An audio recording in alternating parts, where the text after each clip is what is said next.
Hello and good evening, my lovely degenerates. It is the Dark Conservatarian, and I'm back with another Strike Force news stream. So this is a few subjects, at least, that I have been procrastinating on. That being about the whole the debate around Virginia's gun control laws that has been recently happening. And just recently, apparently, there's 4 new gun control bills that are being moved forward in Virginia as we speak. And also on top of that, the sanctuaries that are like cropping up in Virginia, the Second Amendment sanctuaries to be fighting back against this gun control legislation. And this is a subject that I have been telling a subscriber of mine that I would get to is commentary on this article right here, talking about how Jessica Yaniv is most likely just yet another alt-right troll. In other words, likely a fraud. Or rather, Jonathan Yaniv instead, and I will get down to that here in a bit. This article that was shared in a Discord server that I am in, I wanted to comment on it. And ISIS welcomes the death of Iran's Qaseem Soleimani and declare it an act of divine intervention that will let them regroup in Iraq. And I just wanted to give my own commentary, on that. Mr. Medicare did a great vid about Virginia. That's nice to hear, Miffed Cuttlefish, and glad to know that you have joined the chat. Is that video on BitChute or something? Because I know that recently Mr. Medicare has privated 90%, 99% of his content and has just been doing these weather updates videos. Talking about Trump chipping away Obamacare, what the specifics are of that, and she says affirmative, so I guess that is a yes, that it is on BitChute. And then this article that I had just recently saw a screen cap of, talking about, does your child listen to loud, heavy rock music? He might be a neo-Nazi.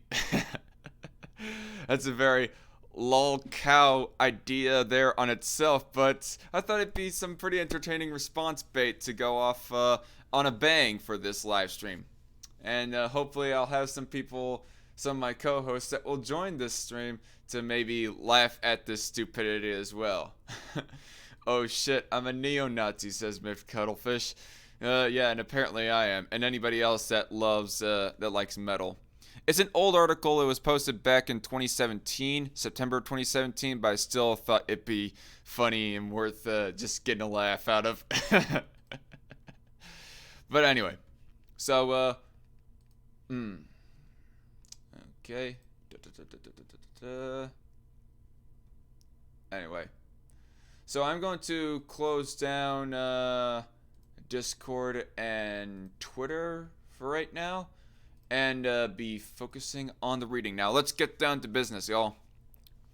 4 gun control bills move forward in Virginia Senate. Fiery debate from lawmakers, citizens during busy day at Capitol. Richmond, Virginia. Proposals for stricter gun laws quickly moved forward in the Virginia legislature on Monday. The Democratic-led, so this is very recent news, so I am hopping real hot on the train right now as far as reporting about this goes. Proposals for stricter gun laws quickly moved forward in the Virginia legislature on Monday. The Democratic-led Senate Judiciary Committee sent 4 gun control bills to the Senate floor. They include a limit of 1 handgun purchase per month. Okay, I'm going to be commenting as I go down this. Now, I will say that philosophically speaking, this goes against every principle of libertarianism almost. But, and gun rights advocacy in general. But on the practical side of things, not many people are going to be purchasing more than 1 handgun per month. I mean, yes, there are those select people who are going to be buying more than 1 handgun and more than 1 gun in general per month. Those real gun enthusiasts, those gun collection enthusiasts. But, and for their sake, I would not want this passed. For their sake alone, I mean. Expanded background checks to include private sales. Okay. For one thing, I thought that private sales already had criminal background checks for one thing. And expanded background checks, what do you mean exactly by expanded background checks? Because if you're meaning background checks into people's mental health history. Well, I have stated plenty of times before of how I think that is utter bullshit, considering the fact that people with mental illnesses are more likely to get shot than to shoot. More likely to get killed by a gun than to kill with a gun. The ability for localities to ban guns in public spaces, including government buildings. Well, that seems to be a bit of a moot point right there, considering that a lot of the localities in Virginia are looking to become Second Amendment sanctuaries, as we'll be getting to reading that article here in a bit. But anyway, a red flag law. There were already a few red flag laws, but which gives law enforcement officers the ability to seize guns from people determined to be at risk of hurting themselves or others. Based off of what? Being on a no-fly list or something? I mean, former Senator, now dead Senator Ted Kennedy was on a no-fly list for quite a while. And from what I last heard, he was involved in no violent crimes. So, anyway. I mean, respect Ted Kennedy or not, it's still evidence of how the red flag laws and no-fly lists can be pretty, it can be rather overreaching. Way overreaching. There were passionate comments from dozens of gun rights supporters in the committee meeting and in a press conference held by NRA members near the Capitol. Okay. Discussion about a red flag law, also called an extreme risk protection order, sparked the most heated debate. Yeah, concerning the fact that you're going to end up having innocent people getting hurt because of the fact that they own guns and don't want to turn them in. Excuse me. In pushing for the bill, Democrats and gun control advocates said it sets a high bar for the evidence needed for officers to get a search warrant. Language includes a requirement of clear and convincing evidence. They said the measure will help prevent suicides and other shootings. Okay. I've said this plenty of times, but I'm going to say it again. Suicides are not worth legislating over, for crying out loud. I mean, yeah, it's a horrible thing that people would commit suicide, but if a person is just killing themselves, are they really infringing on someone else's rights? No, not really. And other shootings. On average, one Virginia resident dies by gun suicide every 14 hours, said one Moms Demand Action member. Okay. Gun rights supporters fired back, speaking directly to lawmakers, arguing that it's unlawful for officers to be able to search a house without an accusation of a crime. And I also want to add that when putting into legislation laws that are meant to prevent suicide, you're ultimately affecting those, by extension, those who don't look to commit a suicide. So not only are you infringing on those who are not really infringing on other people's rights, but you are also infringing upon those that don't even look to commit a suicide themselves. So, gun control laws for the sake of preventing suicides is dumb. Just plain and simple, in my opinion. And I think I have beaten that horse to a pulp at this point with that short monologue, so let's go. This kind of falls under I hate gun owners. This whole group of bills, really, one gun rights supporter said.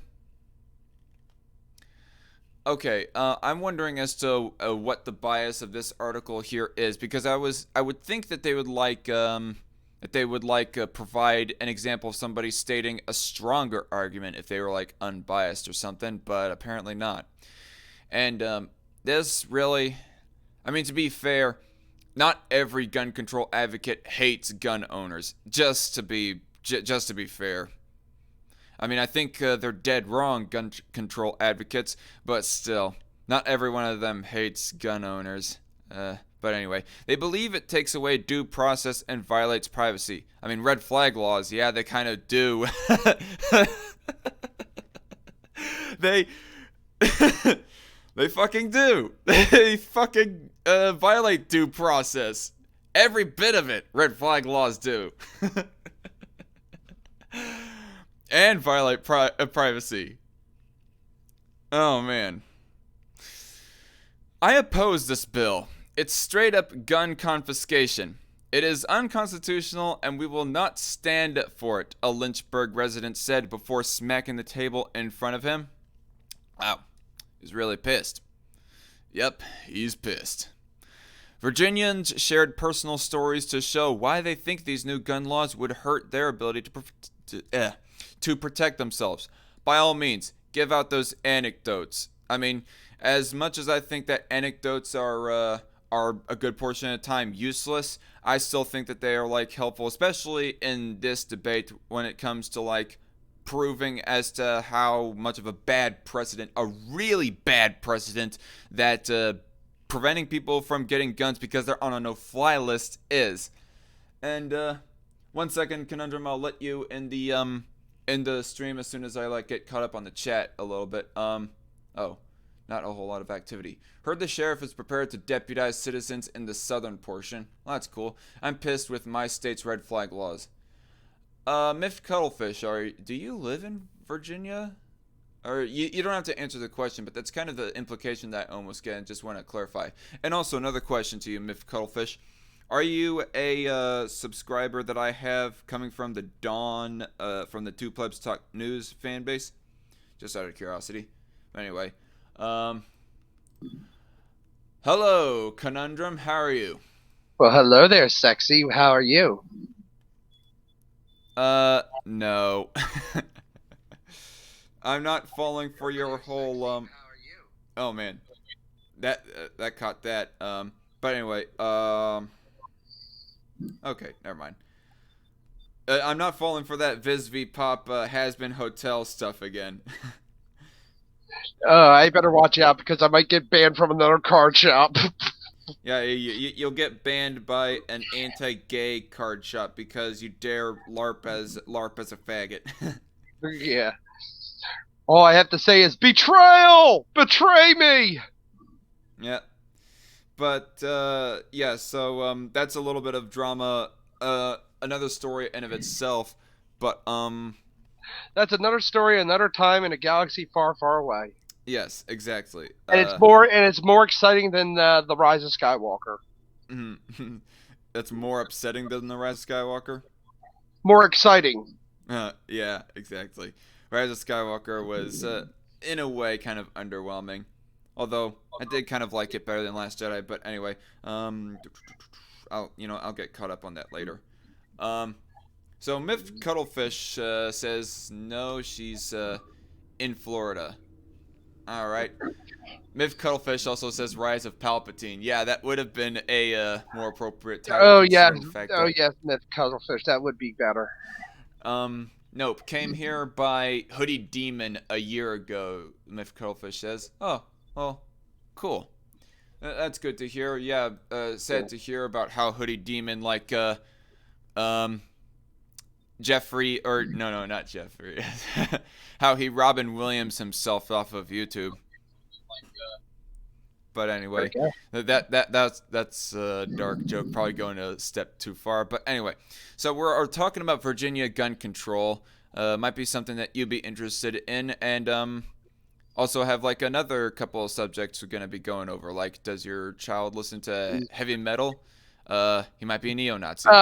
Dark Con, why do you have vibrating butt plugs on there? Are you shopping there again? What? I told you. I did not consent to this ad. I call invasion of privacy. What are you gonna name it? Blair White? No. But anyway, a Franklin County man argued that lawmakers should not further restrict access to certain weapons. Yep.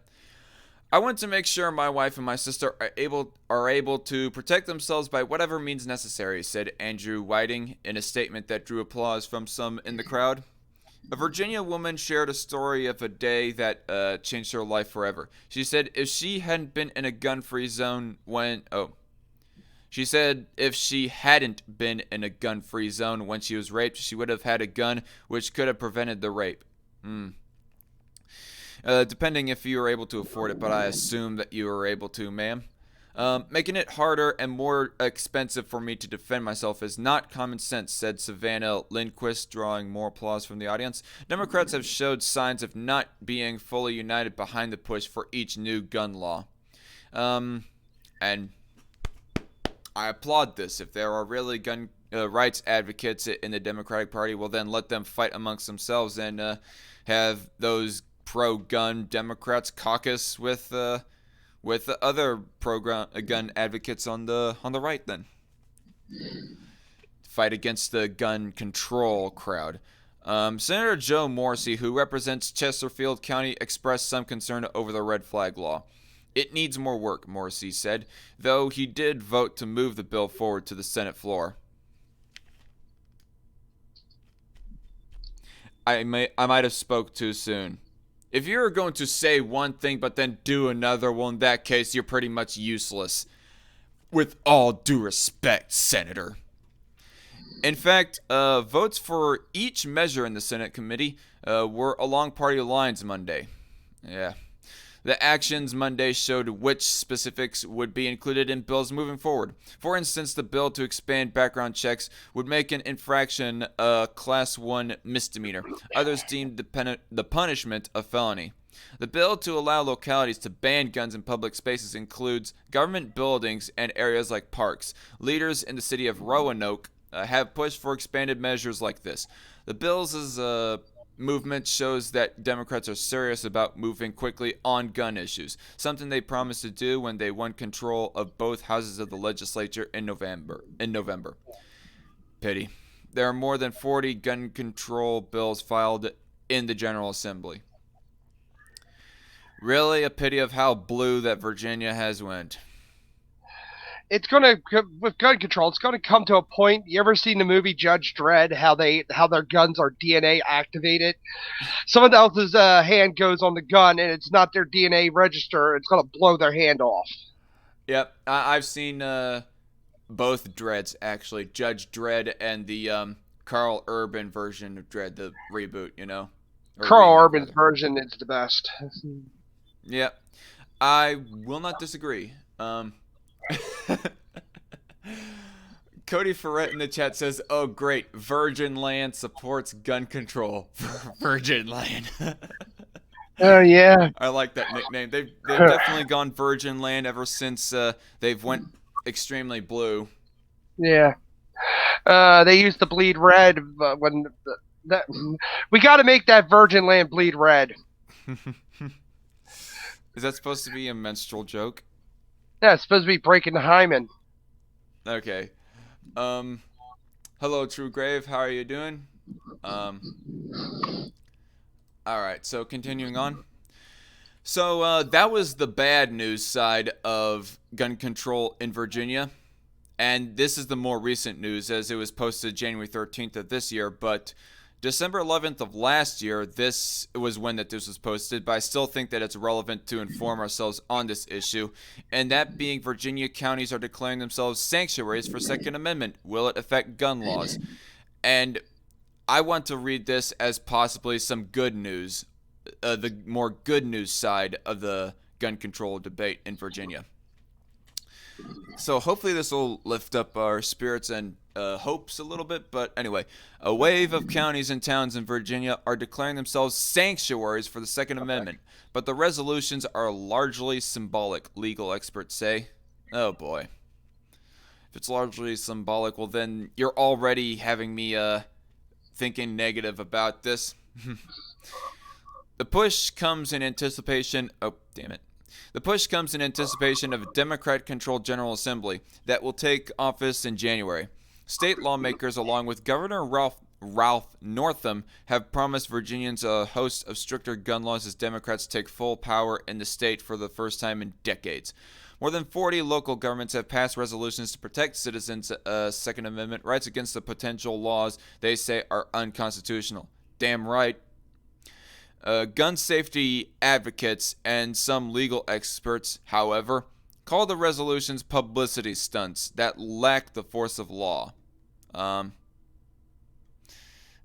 know what? That is an unfortunate thing. If they're just passing these things as publicity stunts to like protect their own hides, well then, Real pity that they haven't like written them so that they're actually have some legislative punch against the Virginia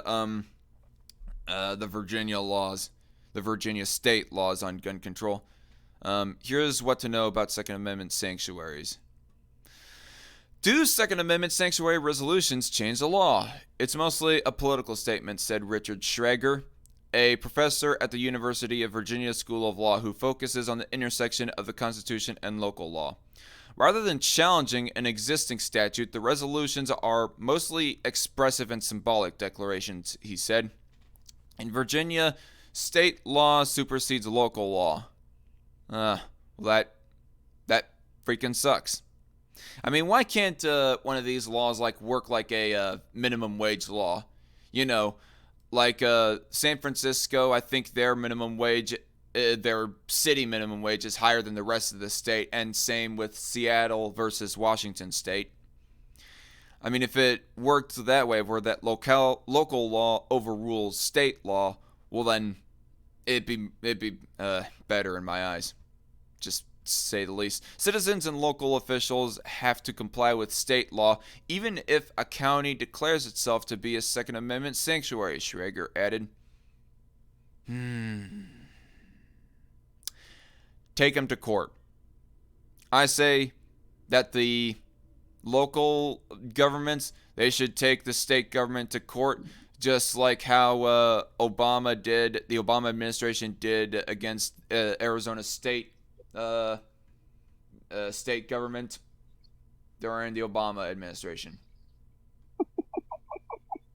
It's not fun to bleed, bro, especially when you don't die, says Mish Cuttlefish. Oh, jeez. Yeah. But anyway, I digress. Dana Schrad, executive director of the Virginia Association of Chiefs of Police, said the resolutions are meant to put political pressure on elected officials. More on Second Amendment sanctuaries. NRA helps sheriffs fight gun laws in Second Amendment sanctuaries. All right. Before the election in Virginia, gun policy was the most important voting issue among both Democrats and Republicans. It should be one of the most important issues, if not the absolute most important issue for really every election in my eyes. According to a Washington Post George Mason University poll, according to a George Washington Post George Mason University poll, I inflexed my voice to where it sounded like I was beginning the sentence rather than ending it.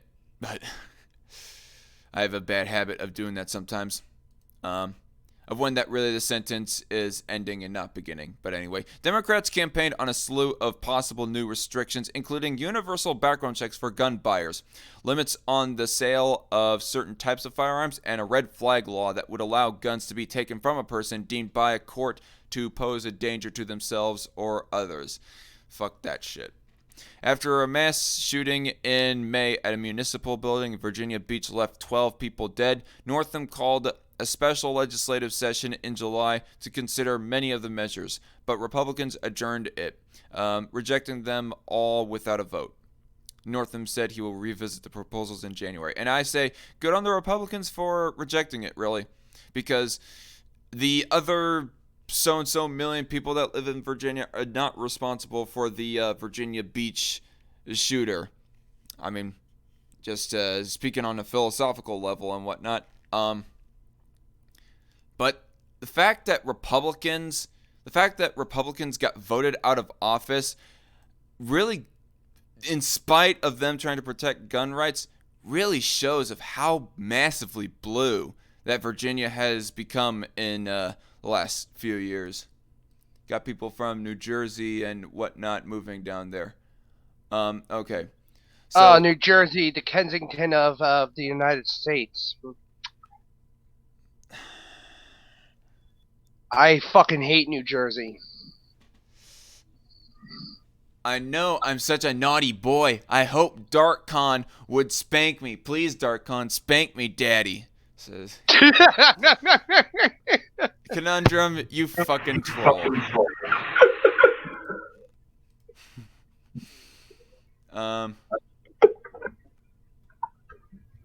Anyway, I'm amused, Conundrum, but I'm going to continue I'll on. read the other one. Remember, this stream is brought to you by Crusader Jocelyn Legends. Use the special code DarkCon gets pegged by Blair White for the special item, the Edgelord glasses. Hmm. Yeah, remember, you chip in a few bucks to the show, you get mailed directly to your door a signature pair of grandpa glasses like mine, so that you can be a dorky edgelord yourself. You ever thought about making a Patreon for a $5 Patreon? You give them a shout out in your Dark Edgelord voice. um, I have been trying to get set up a subscribe star actually, but I haven't like gone that deep into setting it up. But not a Patreon. I'm not going to do Patreon because it's a little bit too risky, especially ever since the whole thing with Sargon having his Patreon taken down. Yeah. Plus, my 2 cents has moved on there, and Magog of Morskar have moved on there as well. So I thought, why not? The only person that I really am staying on Patreon for is Loudmouth Reviews, who hasn't set up a subscribe star yet. I'm going to be setting up a subscribe star. All right. Well, best of luck to you. Yep. Why do gun owners support sanctuaries? Because they want to keep their fucking gun rights. I mean, it's really kind of a self-explanatory and dumb question, but I'll bite. So let's read further. Supporters of the sanctuary resolutions say they believe the proposed gun measures could infringe on their Second Amendment rights. Damn straight. It's taking us. What? Hell yeah. Oh, I thought you was gonna say something more. Okay. No. I believe in we should have the right to bear arms. Oh no, I know you do.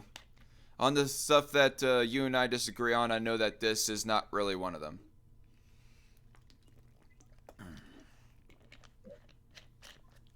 Now, I think that maybe when we get to talking about Jonathan Yaniv, that will be definitely a subject that you'll want to contribute in more. But anyway. Oh yes, yeah. Oh yes, Darkon. Just because a tranny sucks your dick. Oh my god. Just because a tranny sucked my dick once doesn't mean I'm into that shit. That sounds like pure utter sarcasm. Well, I don't know. I don't know. I think that was some mysterious sarcasm. I'm going to say. I do not know which way you're taking that sarcasm. So, good job, Conundrum. But anyway, continuing on. It's taking a stand to protect your constitutional rights and sending a message to Richmond that we will not stand by and do nothing. Okay. Well, I guess to give credit to the people that are setting up these sanctuary laws or sanctuary symbolistic laws anyways, I think this was like before the gun control laws really took got put into effect in Virginia. So maybe it was just them like sending a sign to Richmond, Virginia, that once these laws start taking effect, we will start putting in actual legislation that'll affect your legislation. Tisk, tisk, tisk, Darkon, says Myth Cuttlefish. I support sanctuary for pedos in hell, says Myth Cuttlefish. Anyway. It's mostly just shit talking that's going down in the live chat. You guys, you guys enjoy? Yeah, everybody knows when the conundrum's here. The chat really livens up. It's liven up whether or not you're here a good portion of the time. But anyway, press F for Virgin's Land, says Myth Cuttlefish. I will do so, Myth Cuttlefish. Anyway, said Pam Carter, a local official in Augusta County, where the Board of Supervisors approved a resolution to become a Second Amendment sanctuary earlier this month. Joyce Malcolm, a professor of constitutional law and the Second Amendment at George Mason University, said some of the gun restriction proposals could be challenged in court, and they should be challenged in court, and hopefully they will be challenged in court. You ought not to have to abide by something that is blatantly unconstitutional. Exactly. However, Schrager at UVA said similar regulations in other states have not been struck down as unconstitutional. Hmm. Yeah, that is a pity. Illinois and California, anybody? They are Oh, very standard and conventional gun regulations, he said. Okay. Um, yeah. I don't know what you mean by that, and maybe I would most likely disagree, but whatever. By the way, I just remembered something. Myth Cuttlefish, in the chat there, you said that you live in Virginia, and you said that supposedly your state has your own red flag laws, or you live in Florida. Excuse me. Florida has red flag laws. Is that what you're saying, Myth Cuttlefish? What you said earlier, I mean? Because if so, well then, real pity. Because I thought at this point that Florida would have at least been more pro-gun rights than Virginia overall. Many of the sanctuary resolutions have featured similar language and come from organizations like the Virginia Citizens Defense League, a statewide group that supports rights to bear arms. The group's president, Philip Van Cleve, told the Washington Post that his group drafted many of the county's resolutions. I've never seen anything like this, he told the Post of the movement. Everything has exploded right now. Gun owners are awake. Van Cleve did not respond to USA Today's requests for comment. Will law enforcement ignore gun laws? I would certainly hope so. Or kind of in the same way that Colorado sheriffs and law enforcement had spoken out a few years back when Obama was trying to implement well, when Obama was implementing gun control, there was like some Colorado sheriffs and law enforcement that was speaking out against Obama. But anyway, I digress. Affordable, all-inclusive vacations that are simply astonishing. Research Caribbean. No, sorry, I got pulled in by the ad there. I'm looking at the pet-friendly apartments. It Well, looks what do like you say, Conundrum? You're sounding distant. I said I'm looking at the pet-friendly apartments because I might get that because hey, I can go and I can have a apartment with my two furries in there. Hmm. Myth Cuttlefish says we already sent a guy to prison. Correct. That's Oh my pretty. God, what did Florida man do this time? Um, I think merely own a gun was what he was doing. There's a case open on repealing them. Rakita went over that with the lawyer that's presenting the case, but I missed that stream, says Myth Cuttlefish. Florida man actually did act out, but they didn't give him due process before taking the guns. Well, imagine my motherfucking shocked, Myth Cuttlefish. Anyway. I thought he was having sex with alligators again. That's that sounds nasty. Will law enforcement ignore gun laws? And like I said, I hope so. In general, the local resolutions do not compel law enforcement to ignore state law. Well, okay, but what the law actually says really does not really tell as to whether or not the individual law enforcement will resist this or not. The But law. do you think that they actually will as individuals, USA Today? Tell us right now. Rather to uphold the Second Amendment, said Schrad, with the State Chiefs of Police Association. Wait, let me reread that paragraph. In general, the local resolutions do not compel law enforcement to ignore state law, rather to uphold the Second Amendment, said Schrad, with the State Chiefs of Police Association. Okay, well, so what you're saying, by constitutional rule, they should ignore the state laws, is what she's saying, at least. The res- law. Yeah. Law!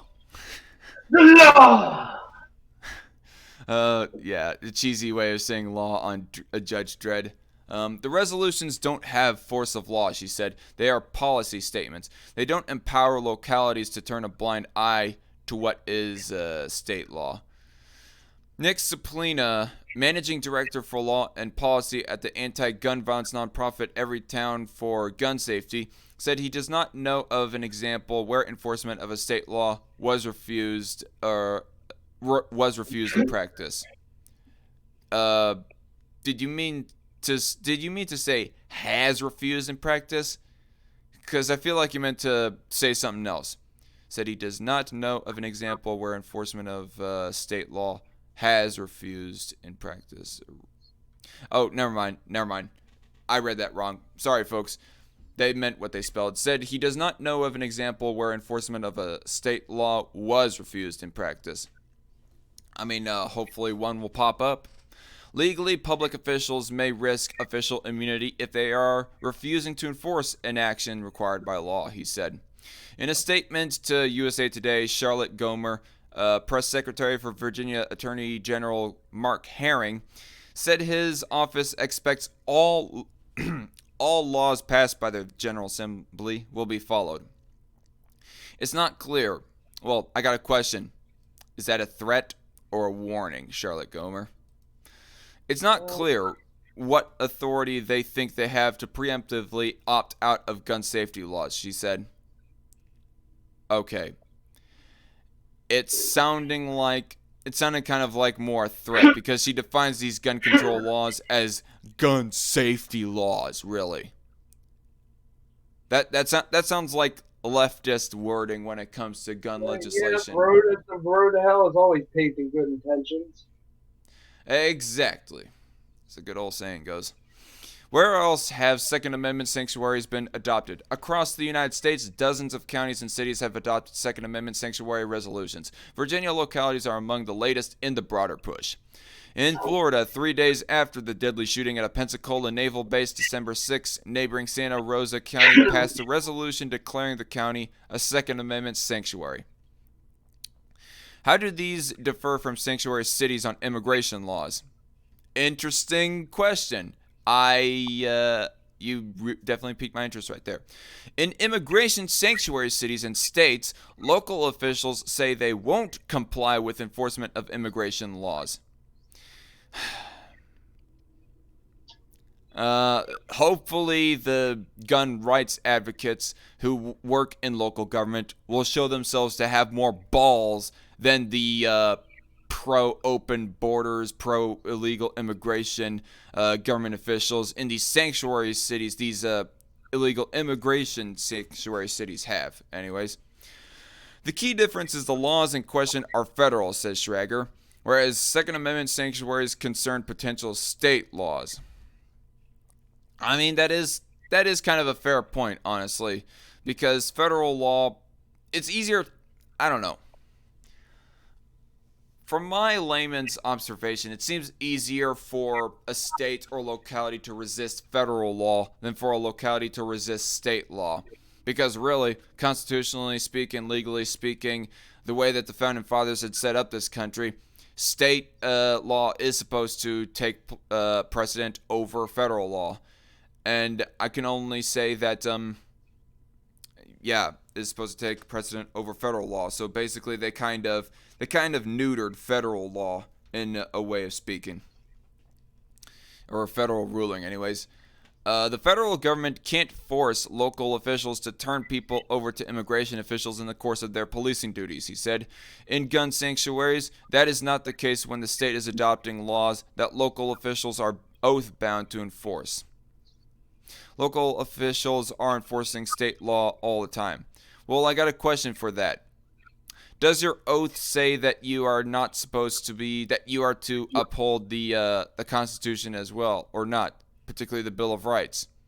Because if your oath says something along those lines, well then, for you to be going along with these gun control legislation, you're breaking your own oath and being just a complete and utter shitbag. Sorry, I'm about 15 minutes behind. That's okay, True Grave. Mitch Cuttlefish says she's not for states' rights, apparently.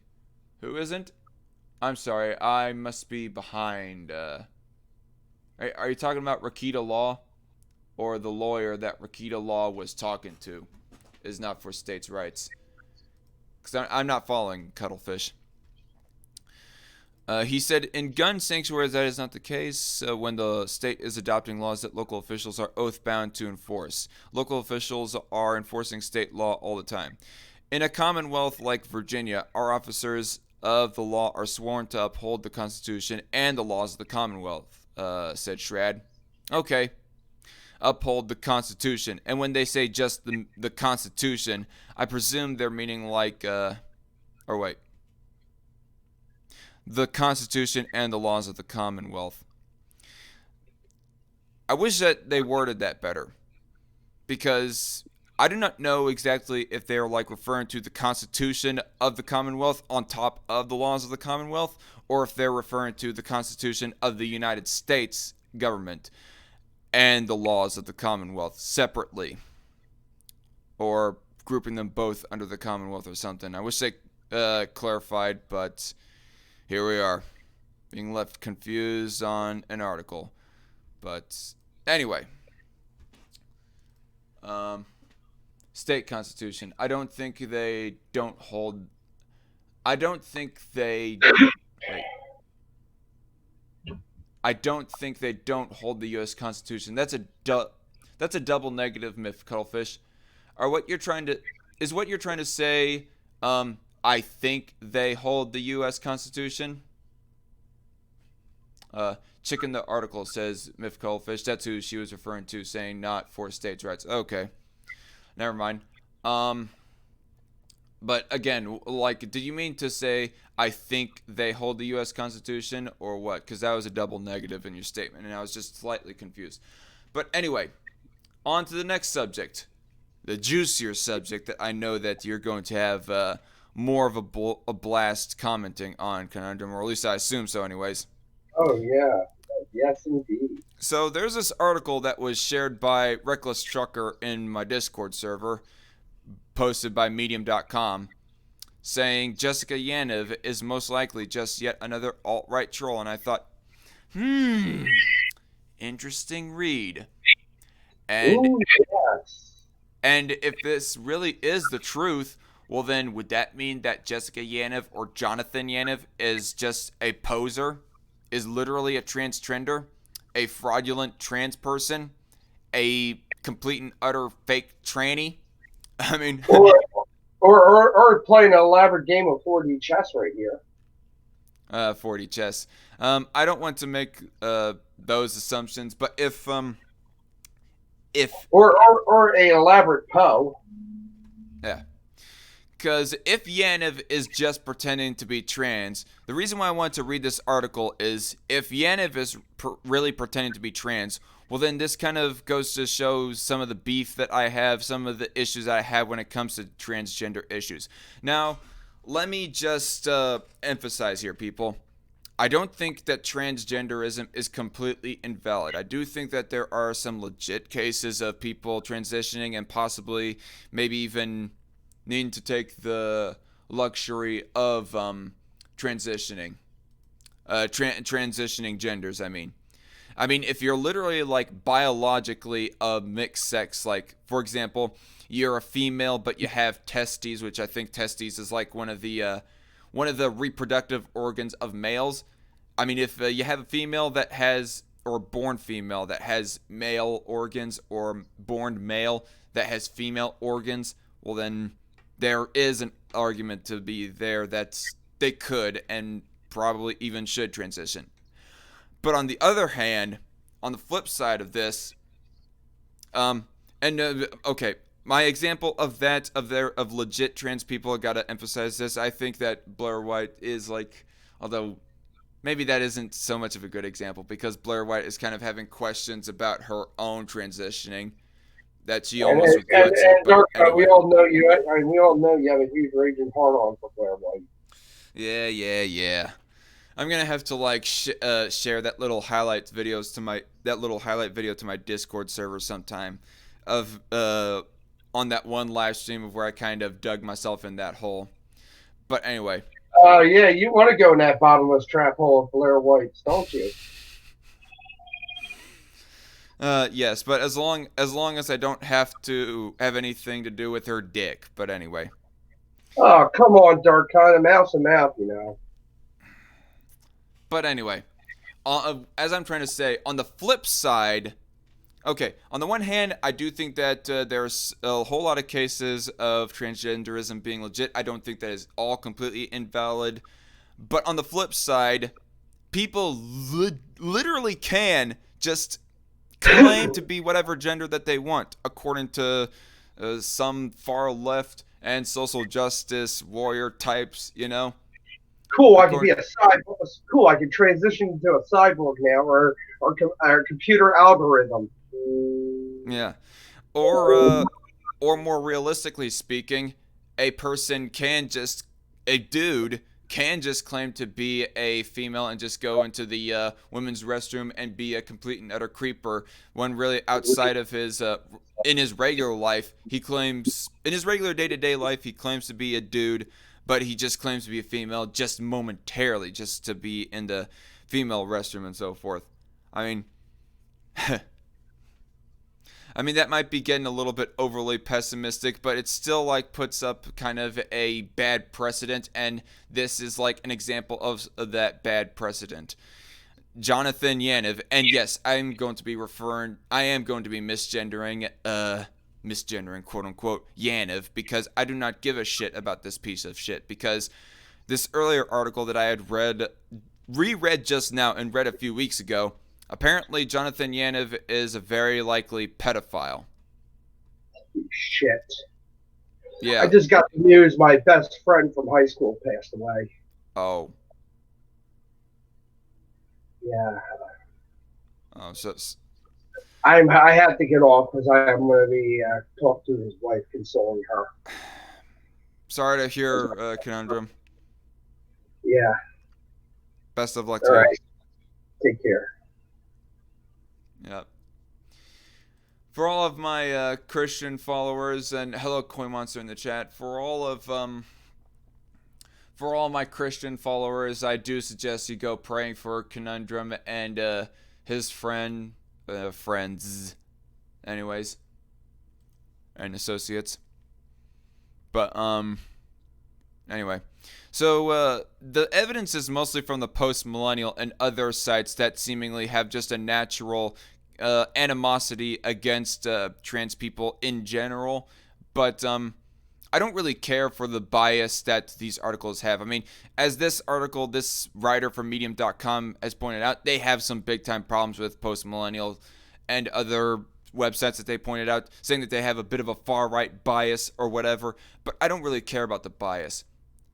What I really care about are the freaking screen caps that are taken of Yaniv having conversations with this girl anyways.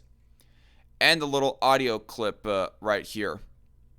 You know what? I'm just going to like play it right now to let it sink in. I'm not going to read this entire article. I'm going to have it posted down in the description box below if anybody wants to check it out. In fact, let me post it in the live chat right now if y'all want to read it yourself.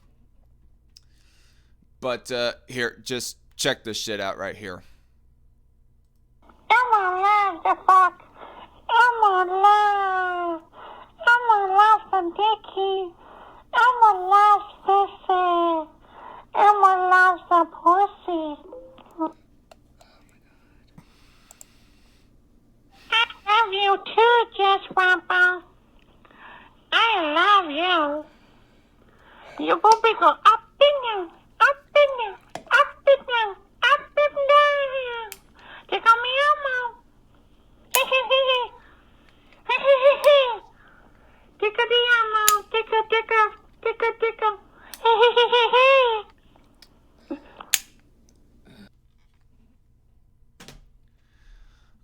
Utter piece of shit, people.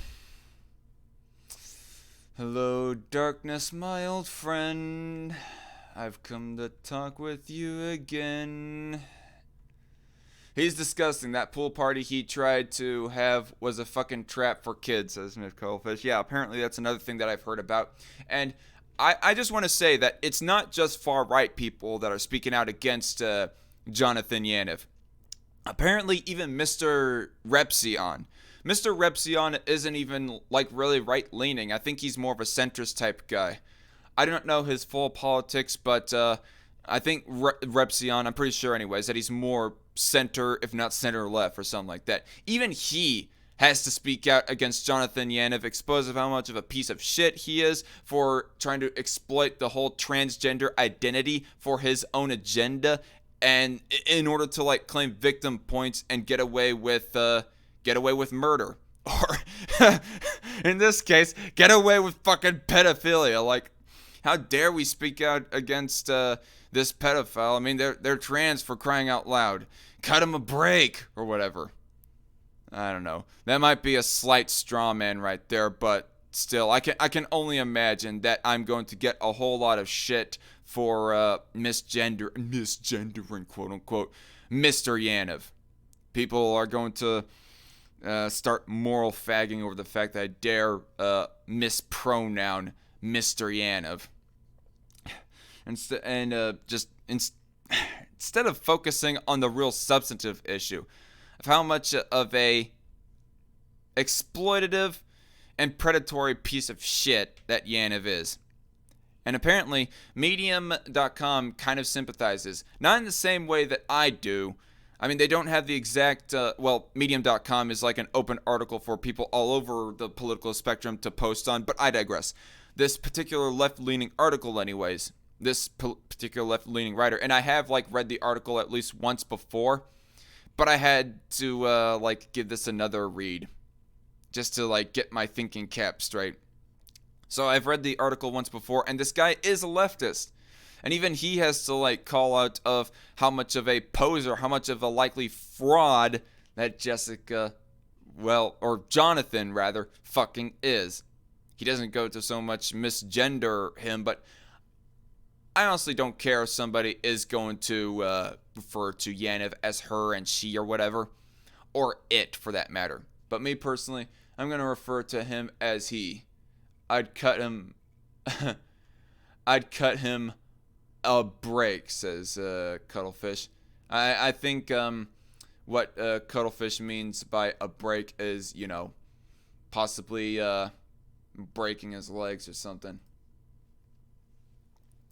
There is a slight possibility that this stream might get taken down or whatever, and but fuck it, we're gonna go full balls to the wall here, people, of reaming against Mr. Yaniv. And really, again, because of the reason, and man, I'm all over the place. But back on Mr. Repsion, even Mr. Repsion goes misgendering, quote unquote, Yaniv. And I'm pretty sure that he is pro-trans rights. One of the weirdest stories over the last few months is about Jessica Yaniv, Jonathan Yaniv. If you've not heard of who she is, I'm just going to read verbatim the article. You're probably not the first, and that's for a good reason. Right now, Yaniv, who is presumed to be a trans rights advocate, at least self-professedly, is engaging in all manners of unwieldy behavior, and it's starting to put into question whether her reputation has much to account for. This movement of skepticism surrounding Yaniv has been led by the trans community's most progressive bloc, and it all came after alt-right personality Blair White. Okay. I gotta say, that's fucking bullshit. As flawed as Blair White is, as far-ish right that Blair White might be, I highly doubt that she's alt-right. Show me the evidence, show me the receipts of how that Blair White is alt-right. Is she actually for a white ethno-state? If not, I'm gonna call bullshit on her supposedly being alt-right. And not to mention also the fact that alt-righters, a good portion of them anyway, are against trans rights, are against, anyways, I presume anyways, are against, and Myth Cuttlefish says, by the way, sorry, I'll stop. Well, don't stop on my account, Cuttlefish. And she also says Blair's not a righty. Okay, maybe she's a centrist, I don't know, but point being, she's not alt-right, or I highly doubt it anyways, unless somebody can actually give me the quote that she actually sympathizes with the idea of a white ethno-state. But she's just some normie Trump supporter is all she is, as far as I know. Trump supporters does not equal alt-right. I'm just gonna say. What was I gonna say? There's something else, but I lost my train of thought. But anyway, who often tokenizes her trans experience to deny other trans people the courtesy of being well treated. What do you mean by being well treated? Are you talking about just rolling over for trans people on literally all their demands or whatever? Are you talking about like just rolling over for Riley J. Dennis's demands of how we must all be open to the possibility of liking trans dick? Because if that's the case, well then I'm just gonna dismiss your word right there. I mean that. I don't know. Blair White, as far as I know, does not actually promote the harassment of trans people just for being trans people. I mean, whether or not she might promote the harassment or invoke the harassment of certain trans people, that's a different story, and I do not know or I do not know about that.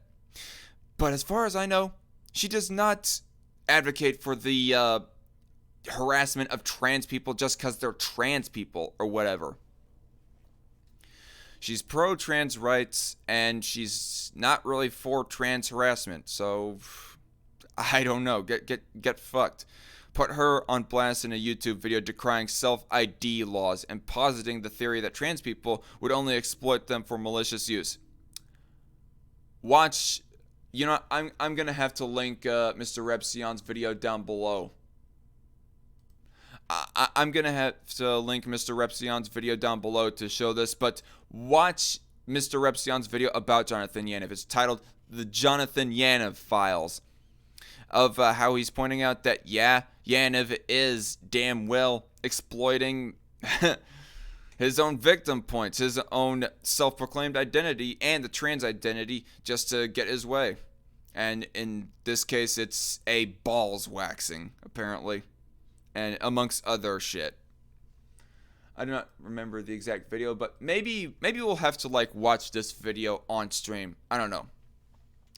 To ask the most pressing question, okay, even Cat Black is like going against Mr. Yaniv, or I think, anyways, if I remember this video correctly. To ask the most pressing question of who Jessica Yaniv is, trans activist and prolific bread-to personality, Cat Black went through the trouble of researching her and found out that most articles mentioning her presence as significant in the trans rights advocacy community before the most recent round of controversy were predominantly coming from outlets with an outspoken right-wing bias. I mean, those supposed articles that are like that have a right-wing bias, are they saying ban all trans rights, like restrict all trans rights because of Yaniv, and putting Yaniv out as like an example of why that trans rights should be restricted or even outright banned? Or are they just pointing him out as an example as to how the trans identity could be exploited? Because apparently some people, a whole lot of people on the left, have an issue with people saying that literally it can be exploited, that people can just self-proclaim to be whatever gender they want whenever the fuck that they want to, and apparently according to them there should be no questioning of that trans identity. With that kind of setup right there, that sets up that kind of precedent. Sorry to say, folks. Blair White, who's already known for flirting with radical rhetoric on the right, would have surely wanted to distance herself as far away as possible from a partisan reading of the story. What the fuck do you mean by that? But she chose nonetheless to basically engage in the most rudimentary forms of confirmation bias. This article is being so vague, but I'm still going to power through it to kind of put forth the idea, the evidence that there's even people on the left that don't like Mr. Yaniv. And hello, loudmouth. How are you doing? Yeah. We're reading about Jonathan Yaniv. Oh, that bastard. Yeah. Are we still investigating my theory about him? What theory? Remind me again. there's a joke I made a while back. Remember when I said that he was actually no bullshit in drag? But Oh, I forgot about that. yes, I thought it would just be a running joke. Yeah. Oh yeah. Well, sorry, I mean, I forgot about it. Well, let's be honest. Has anyone ever seen both of them in the same place at the same time? Eh? Eh? Eh? Myth Cuttlefish says, no, she's not alt-right either, referring to Blair White. Yeah, I don't think so. These lefties that keep on... Blair White is not alt-right. Give me a fucking Yeah, break. exactly. That's what I'm thinking. I mean, these lefties that are calling her alt-right need to provide the receipts on that. What's alt-right, asks Drew Grave. You know what? That is a little bit of a confusing question. There are a lot of people in the Don the Pleb fan base that go asking what exactly is generally alt-right, becomes synonymous with white nationalist. And obviously, Blair White is definitely not a white nationalist. I think that would be the simpler answer right there. Just to basically say, hello, Reckless Trucker in the chat. We are reading the article, finally, that you shared. Oh, a trucker. Hey, buddy. I haven't talked to you in a while. Let's bring him on if we can. Well, typically, these are like, these are co-host specific streams right here. Oh, okay. I'm so sorry to say, but I'll have to like have him on a chat sometime on my entertainment. Yeah. I saw Rise of Skywalker today. Oh, you did? Yeah. What do you think? I didn't like it. Did you like it more or less than Last Jedi? Less, significantly less. It ruined one of the best things The Last Jedi did. It took one of the best things that movie did, one of The Last Jedi's singular redeeming aspects, and completely ruined it. You're talking about as to how basically Rey was a nobody and how a nobody can be a hero? Yeah, how the Force can be in us all. Nope, apparently she's just a Palpatine. Because of some bullshit, flawed... Wait, why would her parents, if they were descendants of Palpatine, be on Jakku? What? It's so obvious that was not what was planned from the get-go in this trilogy. Yeah.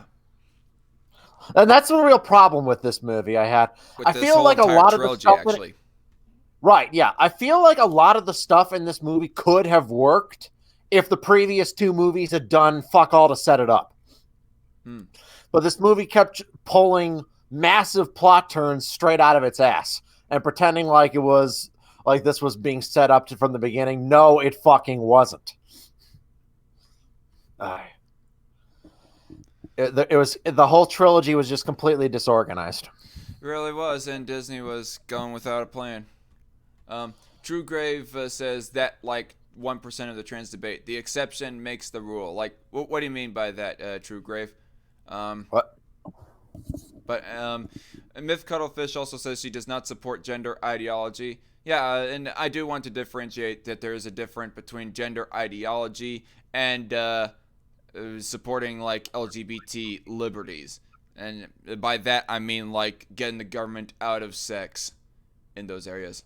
Well, I'm certain Blair White does because of what Blair White is, right? Yeah, she's pro LGBT liberties in my opinion, but she's not pro. Yeah, she'd have to be. She's not pro SJW gender ideology, which is what I think that Cuttlefish is trying to get at primarily. Right. Yeah, exactly. All right. So continuing on with the article, for context, Blair White's inquiry was predicated on 3 distinct stories. The first was Yaniv looking to host an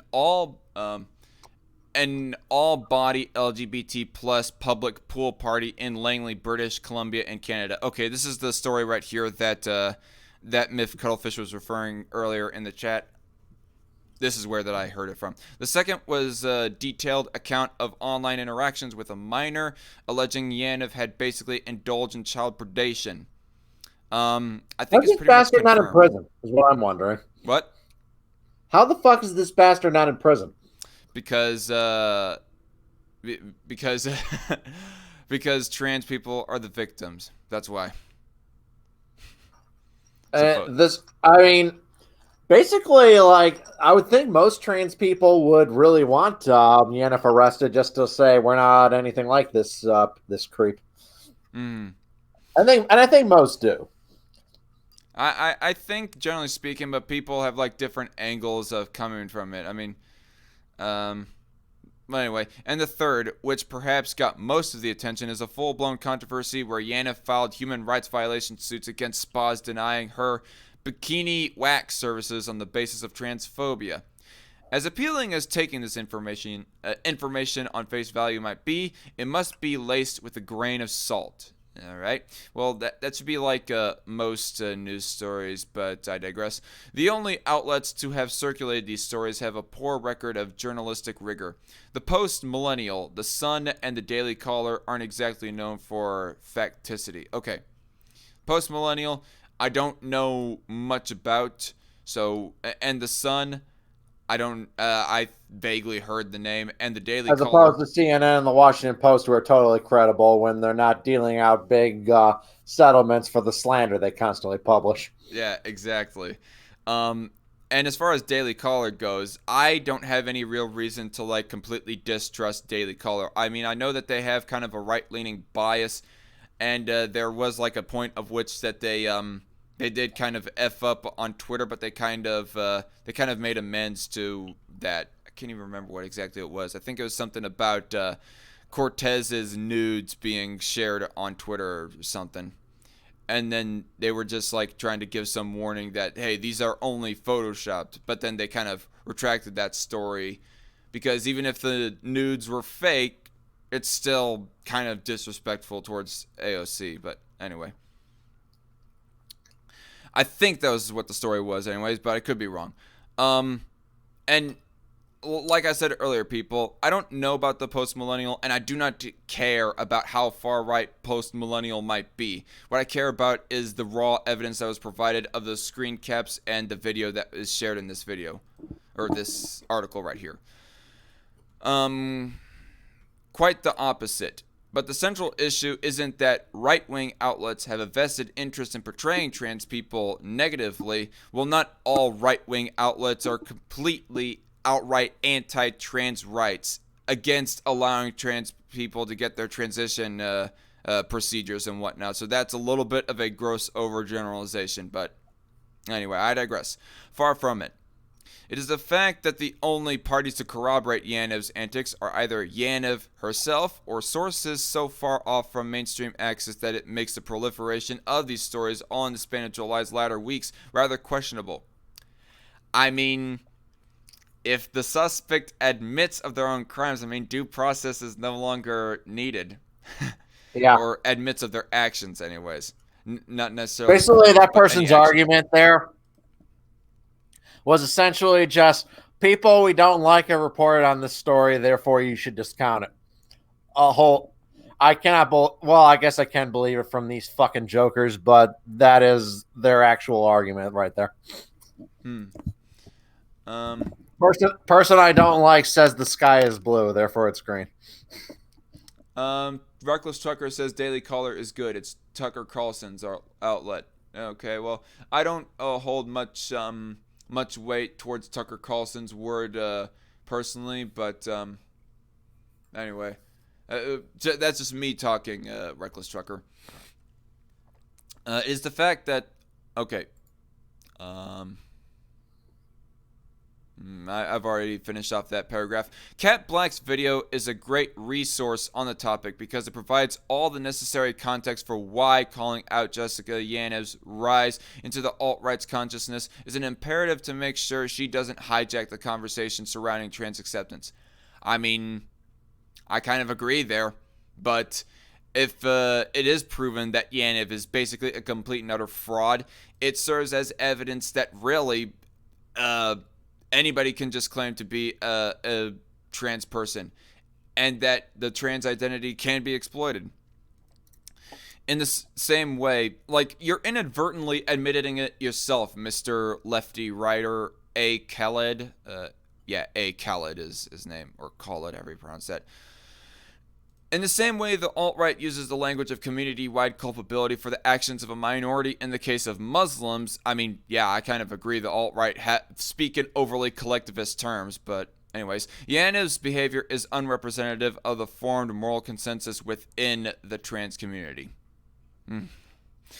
As illustrated by ample amounts of research. The idea that certain subsections of the LGBT plus community have an inherent propension to prey on children isn't exactly new. I mean, Is anyone actually making that argument when it comes to Yaniv?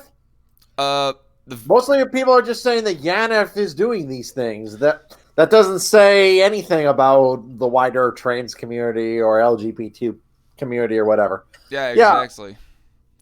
Yeah. And I just wonder, out of curiosity, these people that are speaking in this exact language of this article right here, have they seen Mr. Repsion's video against Yaniv? I mean, Repsion isn't exactly an anti-trans bigot himself, and yet he is speaking out against. You expect these fuckers to do any research, really? I don't know. I don't know. Maybe not.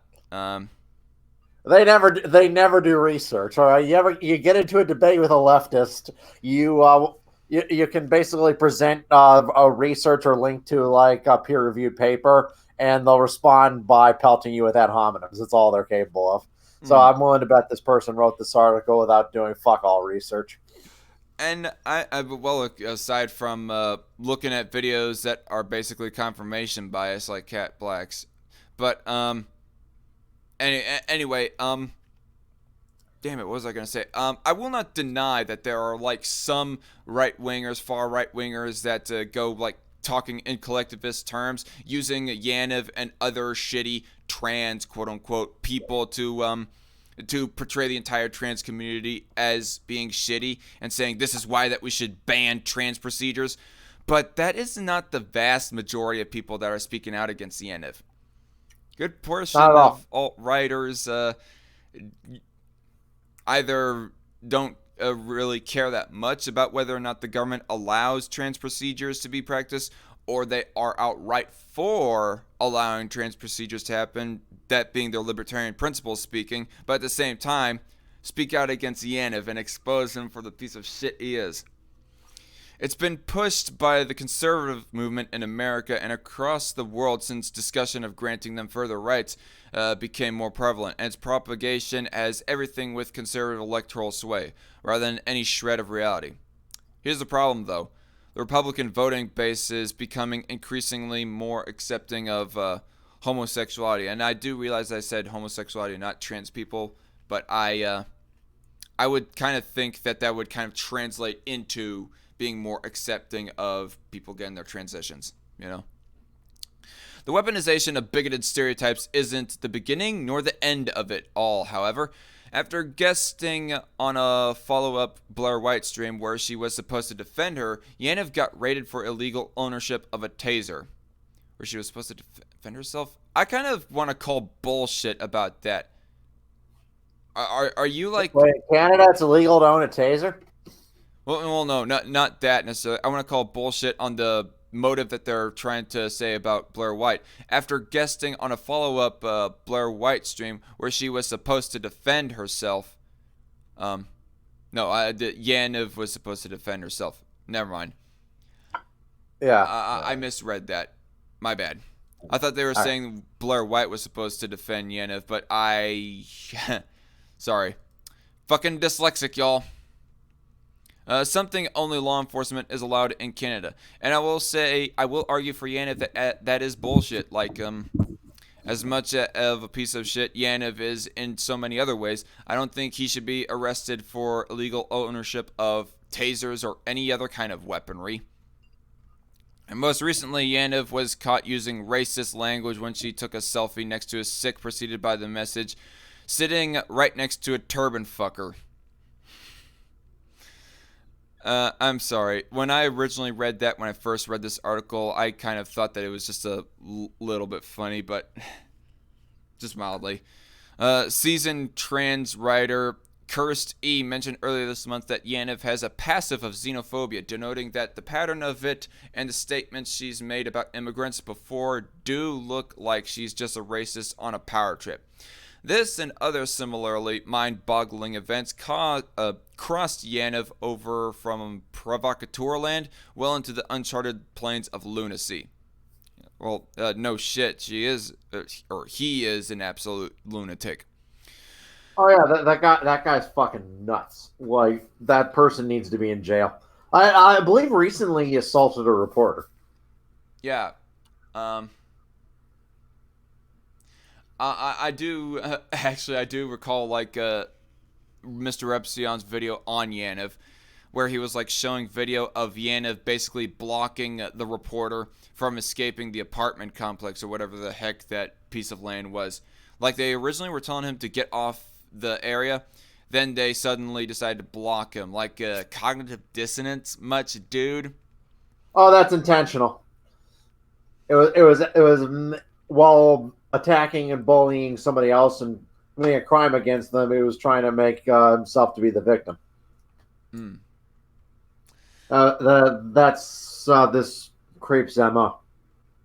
Reckless Trucker says there isn't a trans community. The only thing that connects them is a dongle of issues. I think is what he meant. Well, to say. yeah, but I mean, people with gender dysphoria, they have a lot of extra struggles in life, and I assume they talk with one another with someone who can relate to their issues. I suppose, right? Hmm. So that could be a community, right? Yeah. Well. I don't know whether it actually officially should be considered as a community. I mean, one could make an argument that perhaps we should not be divided into communities, but still. It would be. Yeah. Sorry, what, Loudmouth?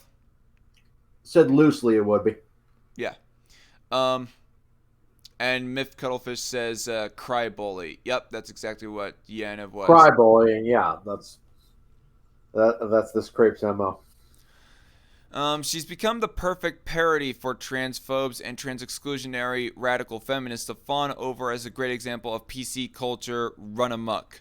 I mean... Well, yeah, pretty much like Jessica Yaniv is like every negative stereotype about trans people like personified. Like you could take every single one of them and put them in a blender and that's what would pop out.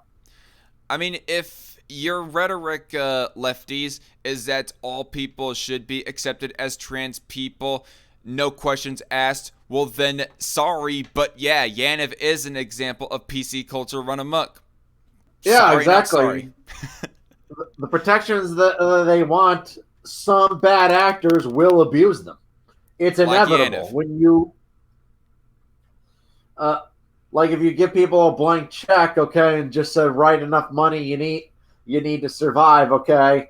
A few people are going to write on the check more than they need to survive, okay? Mm-hmm. Systems that can easily be abused will be abused, inevitably, because human nature. Right. All right.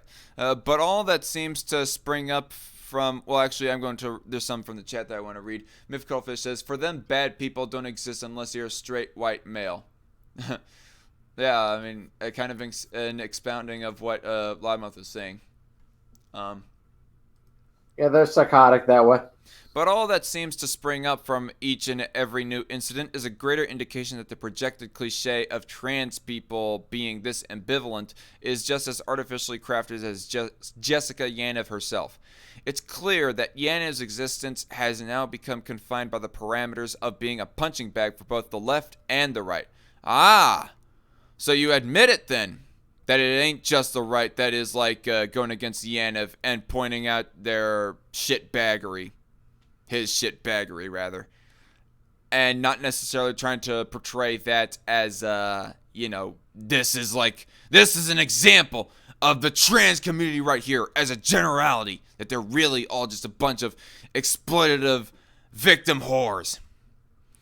But it wouldn't be entirely out of the realm of possibility if Jessica's rise into the public scene was deliberate and not as organic as it's been traditionally pinned. I'll abstain from making any final judgments as to whom her notoriety seeks to benefit most, but it doesn't take much to guess who that party might be. End of article. And what I have to say in conclusion of this, if Yaniv really is a fraud, I mean... if Yaniv really is a fraud, well, then there's only really two things. There's only really two things that lefties can come as people, absolutely no questions asked and no challenge, does set a little bit of a bad precedent. But again, I must say that I do not say that absolutely all trans people and the entire trans issue is illegitimate. That's my final word on that. Anyway, is anyone else frozen or just me? Asks Smith Coldfish. Well, I don't know what you mean, but the live stream health is doing moderately well, Cuttlefish. Gotta get a swig of water.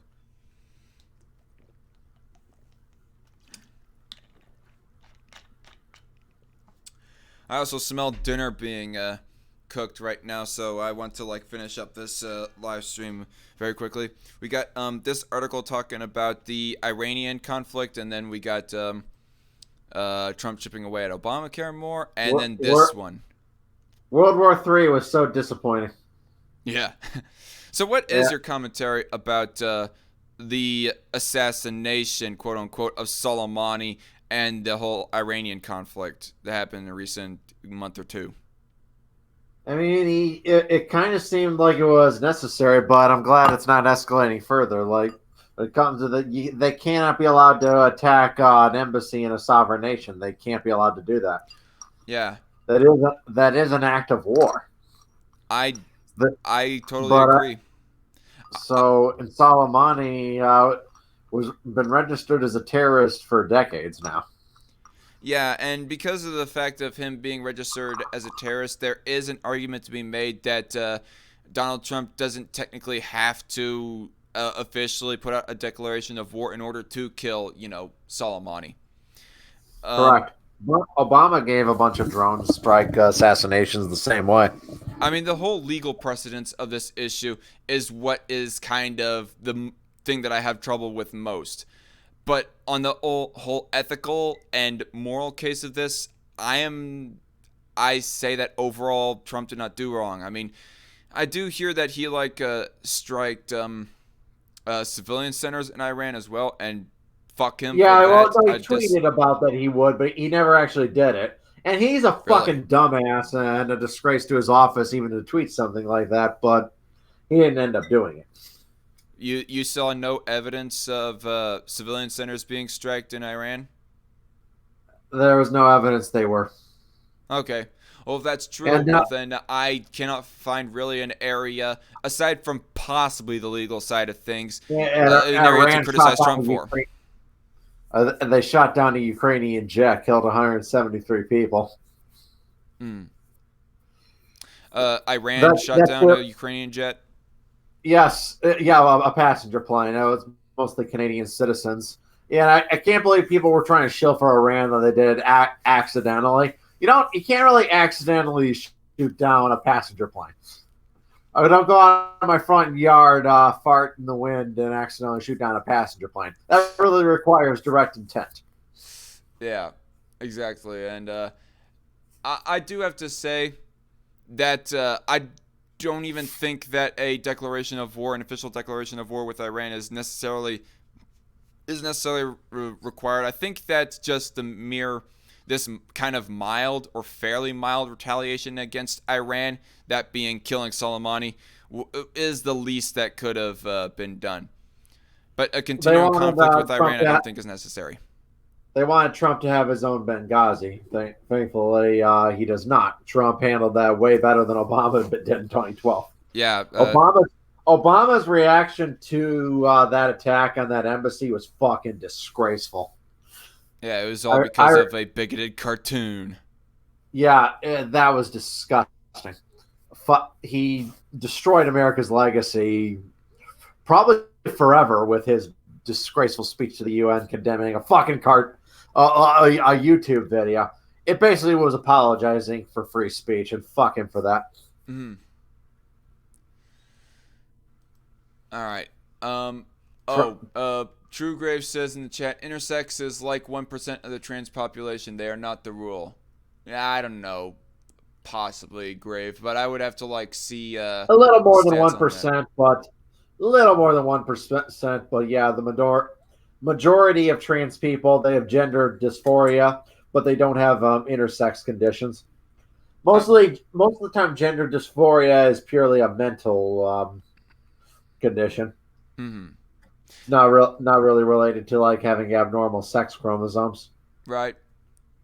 And I guess we're kind of getting back on past subjects right there, but you know, I'm going to save my commentary for some other time. And good night, Myth Cuttlefish. Um, but anyway, continuing on with this. So we're not going to be talking about the Iranian conflict itself so much, but how supposedly that ISIS has a opening, according to DailyMail.co.uk.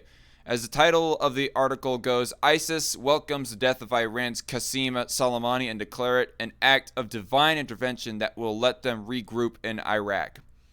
ISIS believes the death of Soleimani will allow them to regroup in Iraq once more. The U.S.-led coalition had been holding them back up until Iran's recent standoff. Iraq's European and American allies have been pausing training operations since. You're saying, Loudmouth? Well, yeah, ISIS is a Sunni organization. Iran's mostly Shia. Right. That's kind of why they've been in conflict. And I just have to say, right off the bat, just looking at this article, fuck both of them. I'd say that both of them should be gone. I mean, I don't think that we should have hold back on Soleimani because he's like working as an enemy against ISIS. The enemy of my enemy is not always my friend. And in this case, he was definitely not a friend of ours. He was an enemy, as he's shown in striking that embassy and killing an American contractor and killing over 600 U.S. soldiers over the course of the last couple decades. You're saying all that's true. But you also have to look at when our enemies are fighting each other, they're expending resources that could otherwise harm Americans. Right. So, well, like one of the big faults in the Iraq War was removing Saddam Hussein.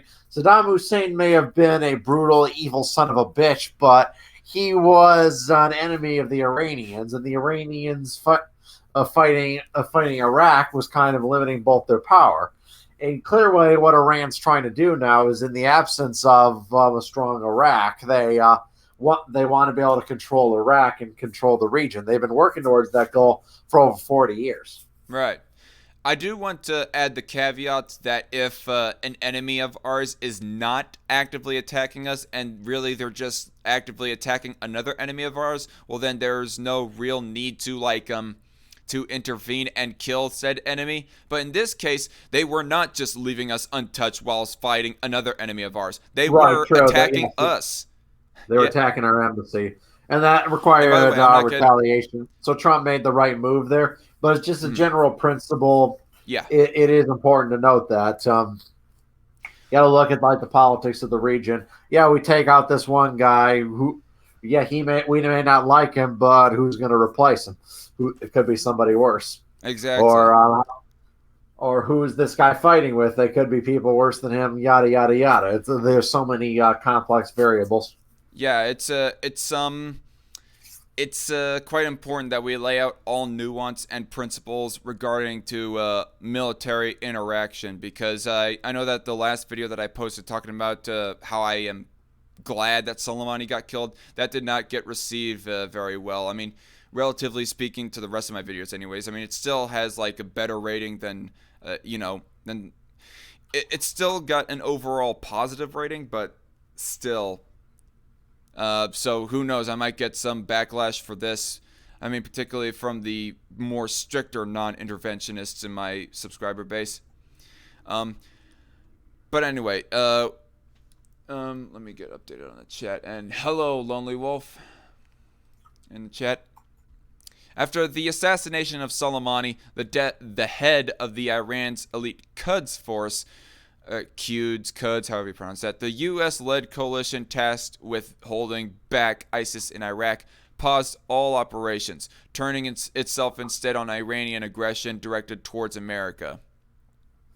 I mean, here's the thing. as shitty as I think that ISIS is, and as much as I think that they should be absolutely destroyed, at the very moment, around the time of us killing Soleimani, ISIS had not been actively attacking us. It had been a while since they had staged the the last attack against us. So I do think that there is like strategic precedent to direct more of the resource to the person who was actually directly attacking us. That being Soleimani. Just my But it could commentary. be. But one of the reasons ISIS hasn't attacked us recently is because they've been in conflict with a bunch of other powers in the region. And when you weaken those powers, ISIS could rise up and become more powerful in their place. Or redivert that power to other priorities. Possibly. Like Uh, it says, there are no easy decisions in this game. yeah, I guess that's fair enough. Although I think that, I don't know. But Maybe our what would forces could that have be? done both, but I don't know. The threads that hold society together. That's what that is. You cut one, and then the whole thing can fall to pieces. Mm. You, you cut one, you take one person out of power, and then yada yada. There's a cascading effect. Although this one did not actually lead to the Threads movie, thankfully. Oh, I didn't think that was likely. Though my YouTube video did get a big boost in views from when that conflict was all over the news. Well, congratulations. And I will Yeah. also say, by the way, that me personally, I wasn't really so afraid of World War III because Iran does not have any super close allies that we would have inadvertently pissed off if we fought Iran. It's not like Iran is to Russia like Syria is, or Iran is to China like North Korea is, you know? No, yeah, I wouldn't. That At was worst, clearly hyperbole. At worst, I would have suspected something along the same lines of George Bush's Iraq War. George Bush Jr.'s, I mean. Yeah, I don't think most serious people didn't really think it would lead to World War III. That was probably just kind of fear mongering, but a lot of people naturally get nervous, and it's probably a good thing that they are because as I mentioned in my Threads video, it's fear that keeps us alive. Mm-hmm. That is why we feel the emotion of fear. It's the most basic survival instinct we have. It's fear that prevents us from jumping off a cliff because we're afraid of the consequences. Yep. Great Hound 2 says it's very telling when people holding a memorial for a terrorist. Yeah, that's really pitiful. Although I think that's more the Iranian government more than the Iranian people. But yeah, it's still shitty. I mean, but from what I generally hear, anyways, I'm people gonna do go not hit like the it very stack, much. dude. I'll talk to you later. All right, sorry that did not get along this faster, but see That's you, fine. Bloodmouth. Have a good one. So I just want to take a pause here, people, and just say dat ass right there. Sorry, this Daily Mail ads, they really like to show a bunch of ads of a bunch of scantily clad women, and this one apparently happened to be Kim Kardashian. In the weekly ISIS newspaper, Al Naba, the extremists said that while their enemies were fighting each other, draining energy and resources, the jihadists would be able to regroup, according to the BBC. A few days after the attack, NATO pulled some personnel from the country, explaining that the safety of our personnel is paramount, after fears were raised that the Islamic Republic could lash out at Westerners in Iraq after the hit. Okay, and I do want to say that since Soleimani is dead, that Iran is no longer that much of a threat, currently speaking anyways, and we should like redirect some more of our forces, some more of our efforts towards, against ISIS, now that that part of the conflict is done. So as to not let them get away with much.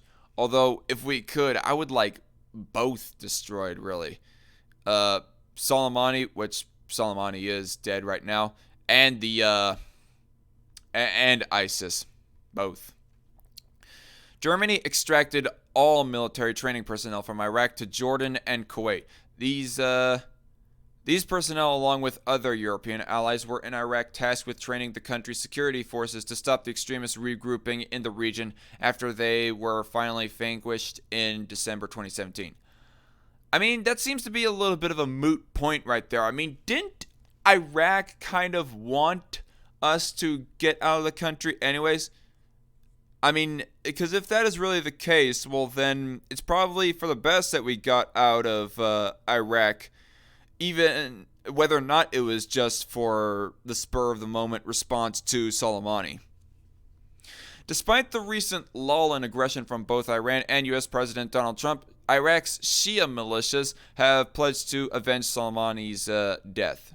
Iraq's Shia militias. Well, if they go fighting us, well, then fuck them too. There's a whole bunch of videos here. Okay. I find Daily Mail to be a reliable source for news, but they are just a complete and utter mess with their layout. I'm just saying. The Popular Mobilization Forces, PMF, a state-sponsored umbrella organization composed of some 40 independent Shia militia groups, have pledged to drive U.S. forces from the region and have not opted out of attacking Western personnel as Iran are alleged to have done with their botched missile strike. This bodes well for the Sunni extremists who were only stopped by a 2-year campaign carried out by a U.S.-led coalition advising the Iraqi army, according to the BBC. I will say that I do not really see the need for us to be in Iraq itself. I mean, Iraq, for one, is like a pretty small country in of itself. We could get ourselves down to Kuwait or Jordan instead, and we'd still be like in a fair proximity of ISIS, ISIS activity to be able to respond to them if they'd gone attacking. So, yeah, just for the sake of avoiding any unrest with natives of Iraq, I don't really see why we should actively be in there. I mean, unless ISIS was actually actively attacking us from Iraq. If they were attacking us from Iraq, well, then I would see the precedent for us to be in Iraq. But I haven't been hearing much about that, but I digress. Instead of being in the country that is where relations are dicey, be in more of the countries of where that we do have alliances with, except for Saudi Arabia. Fuck them. Fuck Saudi Arabia. That's an unholy alliance that I want purged, personally. In December 2017, 3 years after the extremists commandeered a third of the country, then Iraqi Prime Minister Haider al-Abadi announced that the extremists had been driven out. According to the BBC, they still stomp across the lives of thousands in areas where they first laid their roots. Less open combat and more guerrilla tactics. The ISIS machine could start once more should the U.S. coalition be hampered in its attempts to stop them. Iraqi and Kurdish news feature grisly murders, reports of extortion, and ambushes on Iraqi forces with increasing regularity.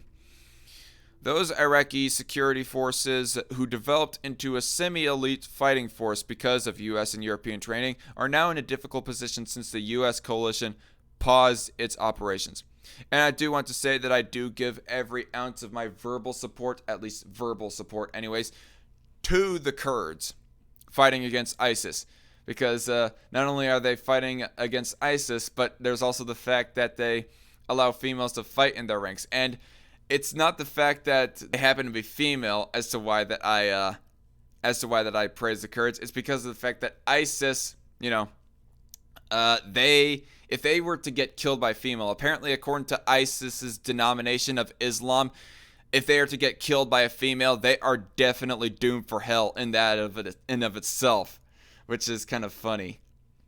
I just remember reading an article about that, and I thought it was freaking funny, or at least the title of an article for that. And if that is true, well then all the more I give praise to the Kurds. Epic, says Invisible Hand. I would say yes.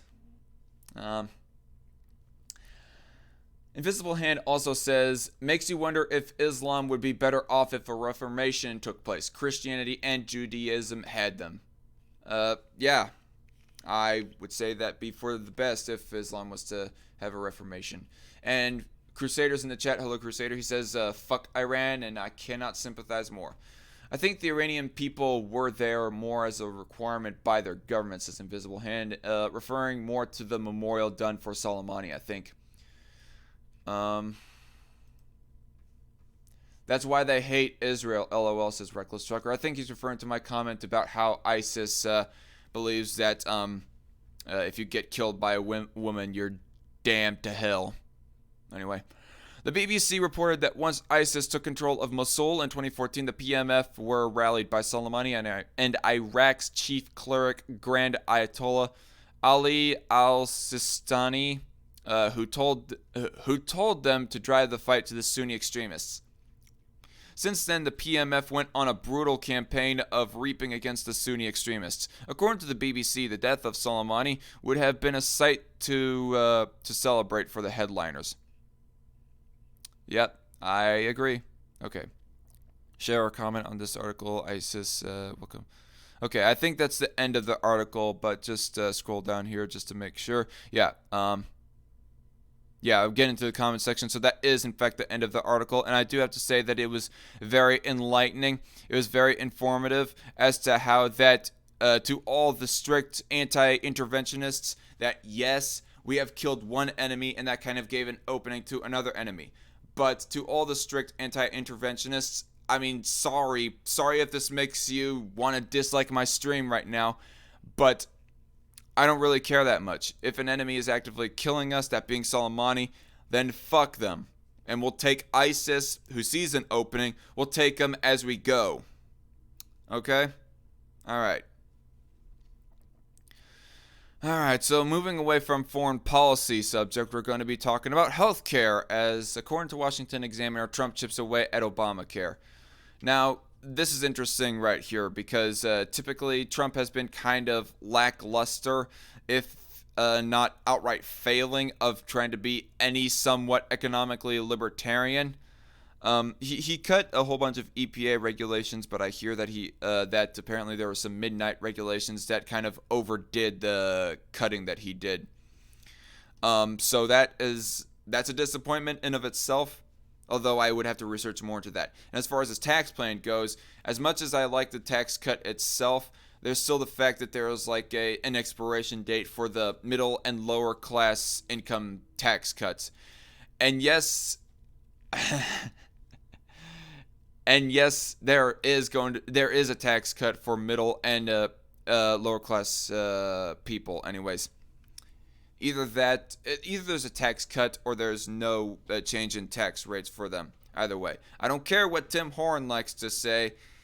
I'm not convinced by his video otherwise of what I just said there. But there is still the snag of the expiration, and that's the thing disapproving about it. And there's also, on the one hand, as to how I don't know. I've lost my train of thought. But there are some things. Trump has revitalized. I'm getting kind of rambly. I'm actually getting kind of tired. Getting kind of a sore voice right now too. Fudge Obamacare, says Reckless Trucker. Oh, come on. Grow some balls, man, and say fuck Obamacare.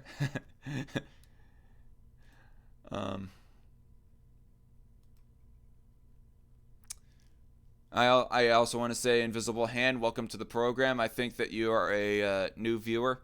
But anyways.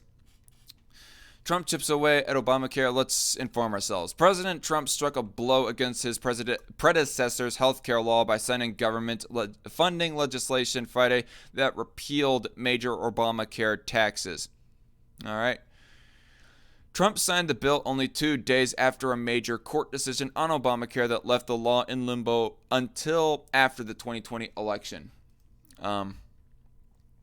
Democrats voted overwhelmingly in favor of the spending deal, despite the fact that it repealed $373 billion in taxes meant to pay for Obamacare, a law they have defended the last 3 years in Congress and on the campaign trail. And you're welcome, by the way, Invisible Hand. The taxes were the latest part of Obamacare to get the axe under Trump. In 2017, Republicans sent Trump a tax overhaul bill that zeroed out Obamacare's unpopular tax on the uninsured, known as the individual mandate. And That is definitely one thing that I give Trump praise on. Um, but because Republicans, when they held all branches of government, failed to keep their promises to go further and replace most of Obamacare, no replacement. Just repeal it. I don't need it replaced with some Trump care or something else like that, for crying out loud. I'm with the Freedom Caucus of the Republican Party more than anything. Repeal, but no replace. I mean, that's kind of... Most Republicans, when they held all branches of government, failed to keep their promises to go further and replace most of Obamacare. Yeah, that's because half of Republicans did not want to replace it. They just want it repealed. That being the Freedom Caucus. There were those fights in the House of Representatives. Repeal and replace. No. Repeal and no replace. Anyway, the Trump administration, for the most part, has been working through administrative actions to alter the law. As a result, Obamacare has been reshaped rather than repealed. And I do think that Trump, if I recall correctly, was more on the repeal and replace side rather than the repeal but no replace side. For instance, the Trump administration allowed people to buy insurance outside of Obamacare's rules through short-term plans, which aren't required to cover the sick, and through small businesses and the self-employed banding together for the purpose of purchasing insurance. Officials have stressed the moves offer freedom from Obamacare, while Democrats say Trump is working to sabotage the healthcare law. That's the point, motherfucker. President Trump had been waging a war on healthcare since day one. Leslie Doc, however you pronounce that, chair of the pro-Obamacare organization Protect Our Care, said in a call with reporters Thursday. Okay, about halfway done with the article. But with Friday's spending bill, Trump had help from both parties. There was one exception. Democrats managed to score two small wins on Obamacare, one that blocks the Trump administration from imposing rules to keep people from being able to automatically enroll in health insurance, and another that would have caused certain Obamacare enrollees to pay more for coverage. Okay, I will say that is a little bit of a mishandling right there. Like, do not prevent the individual people themselves from enrolling in Obamacare. I mean, I think the actions that need to take place should be directed at Obamacare, not at the people trying to apply for some Obamacare-approved health plan. That's my opinion, anyways. It'd be more the libertarian way to take that approach rather than what was taken as I'm reading here. The parts of Obamacare that were thrown out were unpopular and had been suspended on a bipartisan basis before. Among them were the health insurance tax, which contributed to higher healthcare spending in 2018, the 2.3% excise tax on medical devices, as well as the Cadillac tax, a levy that was supposed to control spending by imposing a 40% tax on expensive employer plans. Republican leaders on the Ways and Means Committee celebrated the change, saying they were working for the American people. Polling from the Kaiser Family Foundation shows that Republican voters continue to oppose Obamacare, even though they like some parts of it, including the rules that prohibit insurers from turning away sick customers or charging them more than healthy customers. I don't know. That is one thing that I have that is one thing that I still struggle to even this day, is the whole pre-existing conditions issue. Like, I really don't think that businesses should be mandated on what they ought to do with their business, and that is basically what Obamacare here is doing, is mandating that you are to cover these people with pre-existing conditions, or else we are going to fine you or jail you or whatever else the threat was. What was I gonna say? Damn it, I've lost my train of thought. Aside from administrative actions and help from Congress where he can get it, Trump has attacked Obamacare through the courts. His administration sided with a lawsuit waged by Republican state officials who said the healthcare law couldn't stand because the individual mandate had been key to the law working. An appeals court this week agreed the individual mandate was unconstitutional, but sent the case back to a federal judge to determine which parts of Obamacare, besides the mandate, needed to be scrapped. I think what needs to be scrapped is the mandate that if you are a business that has over 50 employees, you're suddenly mandated to cover your employees against your own will. Okay. Despite being unable to invalidate the law quickly, Trump saw the court decision as a win for all Americans and agreed the individual mandate was unconstitutional and the worst element of Obamacare. Left unsaid was that the decision issued by the majority of a 3-judge panel took pressure off the administration to provide the backup plan Trump promised. I think the Fifth Circuit had a very keen eye on the political calendar on how they handled this case. Sabrina Corlett, co-director of Georgetown University's Center on Health Insurance Reforms. The remand was an absolute gift to Republicans in the 2020 cycle. In campaign rallies, Trump touts the actions he's taken against Obamacare, but the law's defenders think Democrats should keep reminding voters how disruptive it would be to the healthcare system if the court were to throw out the entire healthcare law. It's anti-libertarian in most of its ways. It's anti-liberty in a good portion of its ways, so I say repeal it nonetheless. He is talking about raising people's costs. He's talking about doing it without any plan, said Andy Slavitt. No, he's talking about giving people back their liberties, and whether or not he might be true or not, statistically speaking, lowering people's costs. Like it's not like he explicitly wants costs of people's health insurance or whatever to be raised. Who ran the Centers for Medicare and Medicaid Services under former President Barack Obama? But for now, despite actions by Congress and Trump, Obamacare still remains the law of the land. The law of the land. I'm so tired of that saying. I have heard that saying way too many fucking times during the Obama era. I remember, like, in the late Obama years, that establishment Republicans kept on saying Obamacare is the law of the land and we can't do anything about it now. I am sick and tired of hearing that saying. I tell you, folks. And is doing far better than many of the law's defenders predicted. No, not exactly.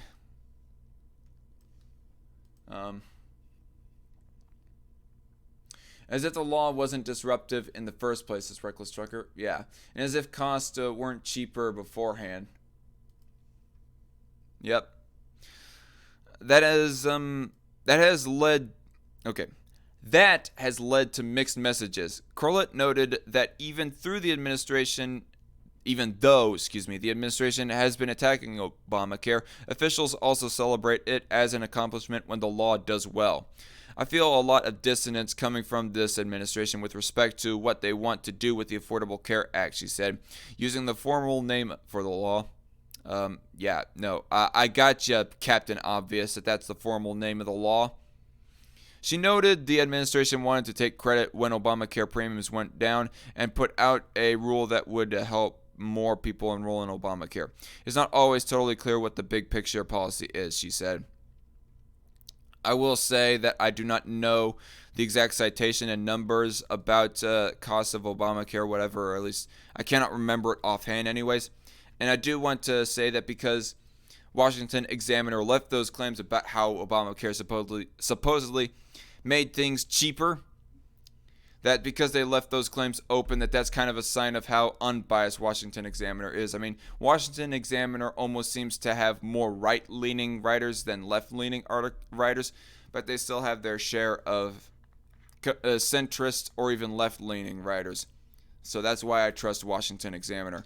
And if any of you want like a reliable news source, go check out Washington Examiner for yourself. Follow them on Twitter and save them on your homepage and all that other shit, whatever else you want to do.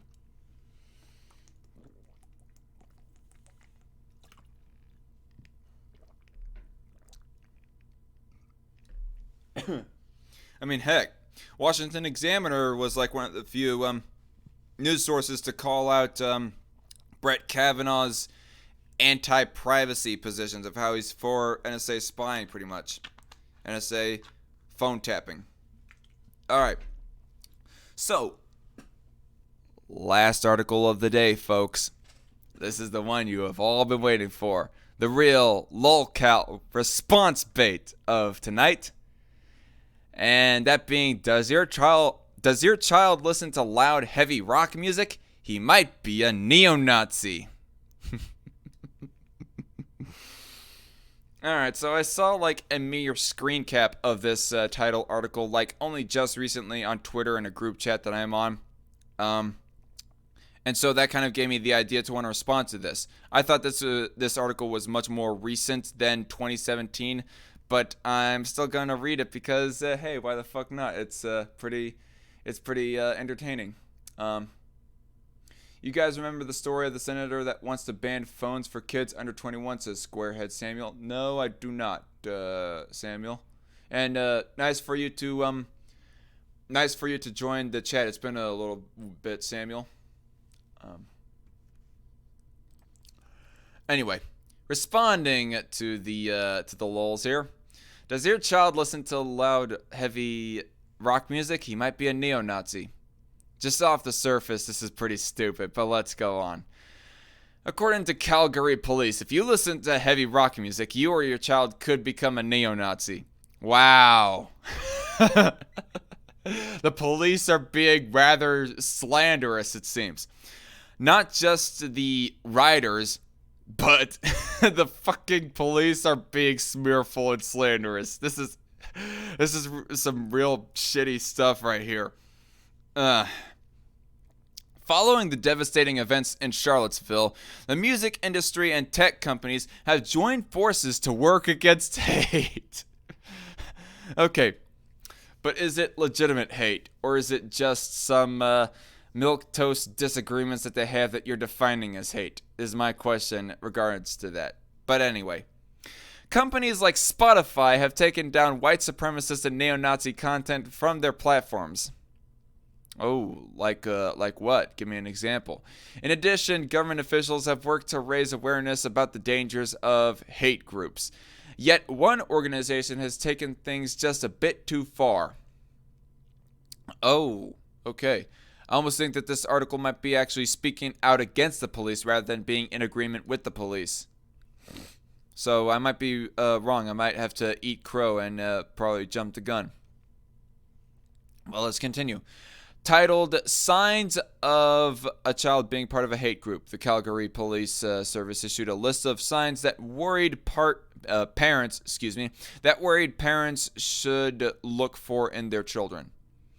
Reading through the list, you'll find common warning signs like violent behavior and violent behavior. I mean, as shitty as neo-Nazis are, violent behavior is not explicitly just a neo-Nazi thing. It could also be like a Hebrew Israelite black supremacist thing or Antifa thing as well, for fuck's sake. And stereotyping certain ethnic and religious groups. Not just Nazis do that as well, dude.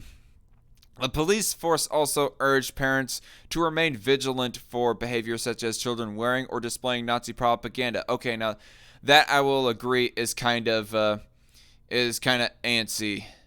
Would definitely get me on edge. Like, son, why the fuck do you have a swastika on your fucking forehead? Do you not know the history of the Nazis? Do you actually agree with them or whatever? Get that shit off your head. But did you know that playing loud, heavy rock music also counts as a warning sign? Maybe it's time to put away your favorite AC/DC and Black Sabbath albums. Fuck that shit. Maybe we're all in a hate group. In the leaflet, you'll find some common child and teenage behaviors that Canadian officials list as early warning signs, quote unquote. This includes a sudden lack of interest in school. What the fuck? That has been an American stereotype of children going through school for a fucking long ass time. It is not an inherently Nazi thing. What the fuck? What? What the fuck? What am I reading? And adopt. Wait, whoa. And adopting new groups of friends. Okay, let me just turn that on its head there. So, is what you're saying is that people should not be adopting new groups of friends like groups of friends that happen to be immigrants? Should they not be doing that? Otherwise, if they do that, should they be worried? Should the parents be worried about their kids adopting new groups of friends that being immigrants? No, I get what context they're trying to mean, but the bare word saying of that could be any new group of friend, really, that the parents may or may not disapprove of, that may or may not be controversial. And also, side note here, people, I am not saying myself that immigrants inherently make bad friends or whatever. They could damn well make good friends. I'm just saying that that's typically a thing that leftists like to think. I'd like to speak out again is anti-immigrant or anti-illegal immigrant sentiment. But anyway, as a child and a teenager, I hardly cared about school. Okay. So I do think that the article writer is speaking out against the Calgary police, but this is still funny shit reading right here. What's the chat say right now?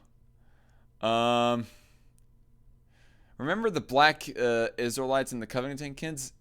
These white guys gonna harvest our black Oregon, says Reckless Trucker. Wow, yeah. So being a teenager, LMAO, yeah, exactly. Men can't do anything remotely masculine nowadays. Yeah, you can't listen to hard rock music, that being a stereotypically a masculine thing. Otherwise, you're a neo-Nazi, according to Calgary police. SoundCloud over Spotify, says Square Samuel. All right. I'm guessing this police branch is from a heavily religious town or city. I don't know. Maybe not. I'm not so certain. Thanks, dude. It's an honor. You're welcome, Square Samuel. Better download all your rock tunes before they get censored by the useful idiot, says Invisible Hand. Yep, exactly. Well, if you need a crap take article to crap on, Vice still exists, says Reckless Trucker. I will definitely keep that in mind. I think some response bait type articles would definitely liven up these news streams just a little bit more. And the attitude is definitely lively on this. I'm definitely amused by the logic being presented by the Calgary police. Like, holy shit.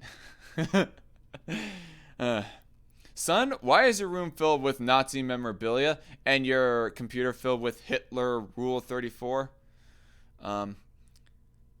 Okay.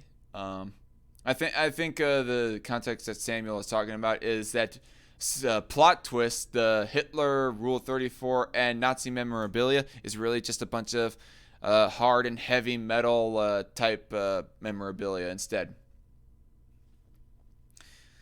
All right. Have a good night, Reckless Trucker. I'm not going to read that chat comment, but let's continue, folks. As a child and a teenager, I hardly cared about school. I also made new friends pretty easily thanks to my sarcastic personality. Well, good for you. You seemingly mastered sarcasm at an earlier age than I did. The last time I checked, however, I didn't belong to a neo-Nazi group. Exactly, sir. I also want to add that not everything associated with heavy metal is neo-Nazi. I mean, case in point being that fucking Rage Against the Machine, heavy metal band, and they are outspoken commies, for fuck's sake.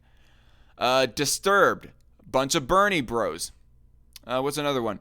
Green Day is pretty left-leaning themselves, as they have espoused some pretty anti-American sentiment. And if I remember correctly, I think Bush, or no, not Bush, Pearl Jam is pretty anti-Republican themselves. So, not exactly, even vaguely, a bunch of neo-Nazis, for crying out loud. And there are obviously some more right-leaning rock groups, too. that are not explicit Nazis or neo-Nazis. And I don't want to associate the Nazis of being right-leaning, just mind you, folks. But still, the fact that I point out those left-leaning metal groups, those are like some absolutely glaring examples of how left-leaning a person can be and still love the shit out of hard rock. In addition, having Latin roots wouldn't have allowed me to easily form part of a group that chants Heil Hitler anyway. Yeah, I mean, as I do see by your picture, you do actually look like a Latino. Daniel Sanchez, and well, the name Sanchez obviously implies Latino roots, but anyway. The Calgary Police Force also said that secretive behavior may show that your child could belong to a hate group. Okay, Are you sure that's not their porn stash that they're trying to hide? Just saying, folks. Just saying. So if your child hides the fact that they forgot to do their homework, they belong to a hate group. Really. If a married adult like myself hides that they forgot to purchase the groceries, they're most likely a neo-Nazi. In addition, if your child suddenly changes his or her appearance, name calls someone, or behaves disobediently, watch out. They most likely belong to a hate group. I just like the hyperbole, the sarcastic hyperbole that this person is bringing out. And yes, I'm saying sarcastic hyperbole. I'm highly convinced that he is not straw-manning them. He's just being sarcastic and balls-busting the Calgary police. I now wonder if both of my daughters fall into this category. Well, kudos to your daughters if they really like to rock out to some Metallica and other shit. And by the way, I do also want to mention for this occasion, folks, that I am wearing my Guns N' Roses t-shirt, so apparently I must be a neo-Nazi. And I'm also wearing the one that has the cross on it with the skulls. Don't know if you guys can see it or not, but yeah. So apparently I'm a neo-Nazi now. Of course, that was evident from the start, as Owen Cunt Donald had pointed out a little over a year ago. Show. I need to all those 3 chat comments I need to review. Apparently, Square Samuel, YouTube is being a pussy. No, it was a continuation of you saying, "Son, why do you have a swastika on your fucking forehead?" Oh, okay, never mind.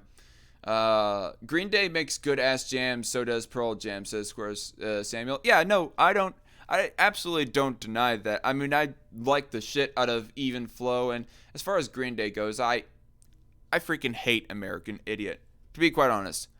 But I like the song Still Breathing, or Running to You. I can't remember the exact title of that song. My head's above the red of roses, making my way to you.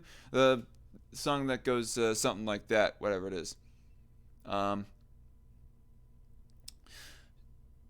way to you. Alright. Should I also mention Jonathan Yaniv looks like a fucking giant Miss Potato Head figurine? No. I mean, that comment is a little bit, is a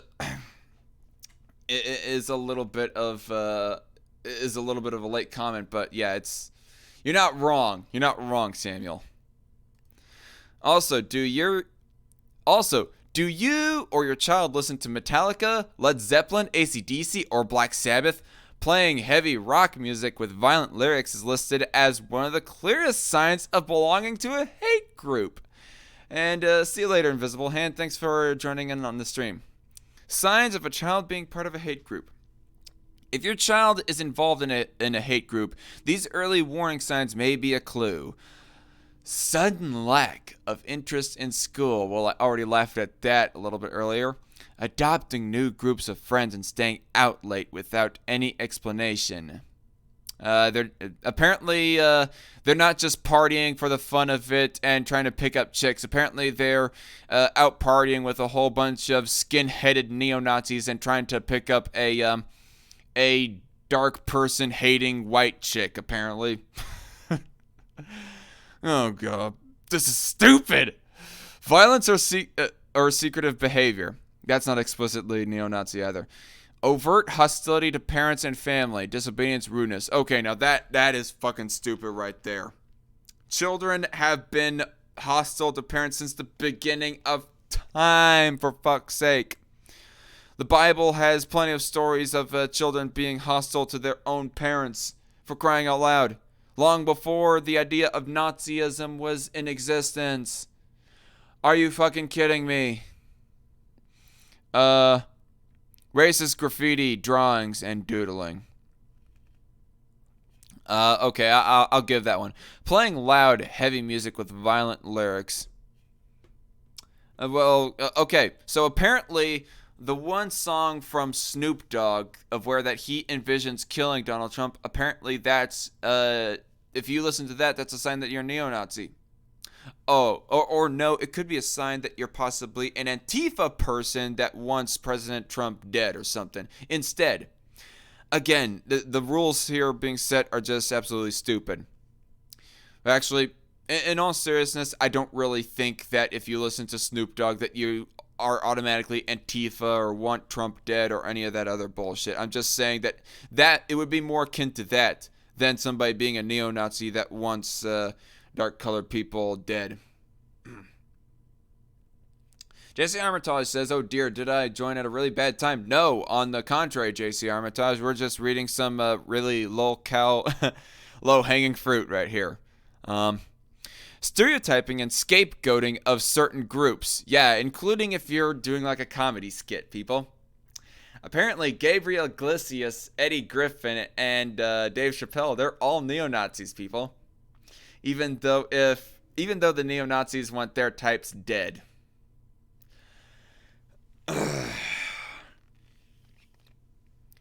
Name-calling, racial, and religious slurs in conversation at all times. At all times.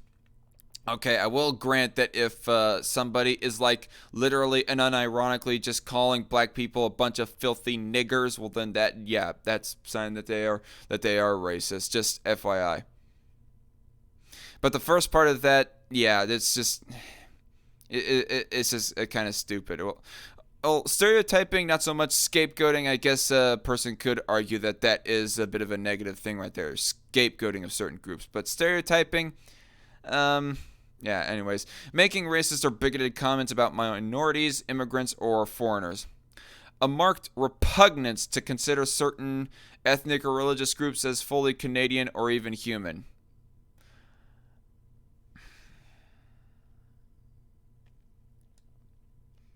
I mean, I am going to say that if a certain religious... Okay. Being against a religious group is not explicitly neo-Nazi. I mean, disagreeing with religious groups is not inherent of neo-Nazism. People like to conflate supposed Islamophobia with white supremacism and white nationalism. Like, oh my gosh. Kill me now.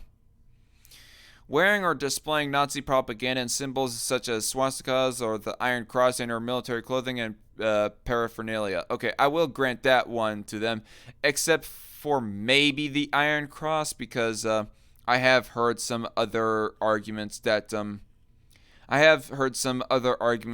Iron Cross is not a Nazi symbol, that it existed long before the Nazis ever did. But I don't know that for certain, and I would have to actually look into that. Changing their appearance. You hear that, folks? If your child is like getting themselves a buzz cut because they're joining the military, that means that they're a neo-Nazi. No, I joke. Yeah, I wasn't able to join because I was watching Shane Killian and then later Nate the Volunteerist live stream, says JC Armitage. Nah, you're good. Nazis just used it. Germany still uses the Iron Cross. The Nazis just used it, was all, said Square Samuel. Yeah, exactly. And also, Nazis used tanks. They were like really fond of their tanks. So if you like tanks, and if you're in like a military that uses tanks a lot, that means that you're a Nazi, folks. The modern day German military still uses iron crosses as medals. That's actually kind of cool. Just gonna say. Canada, oh Canada, says Truegrave. Indeed. My kid loves heavy rock music, but he's not in a hate group. The Calgary Police Service quickly came under fire after publishing the list online. And rightly so, might I say. Robert Riggs, a hardcore rock fan, believes that the Calgary Police Service has promoted an outdated stereotype. Way outdated. Although the stereotype was more associating hard rock with Satanism than Nazism, but yeah, I mean, stereotyping nonetheless, it's far outdated. Speaking with the Toronto Metro, Riggs said that his son loves heavy metal, yet that hasn't defined his personality, nor his beliefs, might I just add. My son, he listens to heavy metal, and he's one of the nicest kids ever, but I tend to see him lumped into a group he doesn't belong in. Exactly. Riggs doesn't believe that young people who listen to rock or heavy metal will eventually belong to a hate group. It's kind of gone the way of video games cause violence and things like that. It's not monkey see, monkey do. Kids see their parents go to work all the time, and they don't suddenly get up and find a job at 7 years old. I mean, it's kind of an overly simplistic example, but it still kind of sticks. A Calgary police spokesperson pushed back against Riggs' accusation. Oh boy, this is going to be good.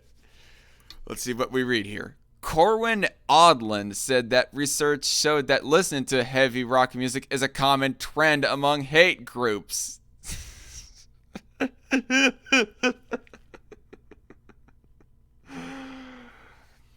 So, did you know that the Nazis breathe air? If you breathe air, that means that you're a Nazi, folks.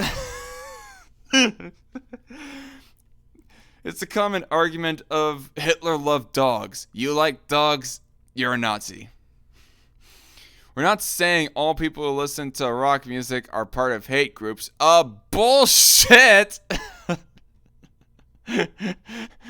You need to stop being a bunch of inarticulate dumbasses then. Or just take down the flyer entirely. That'd probably be the best approach for you.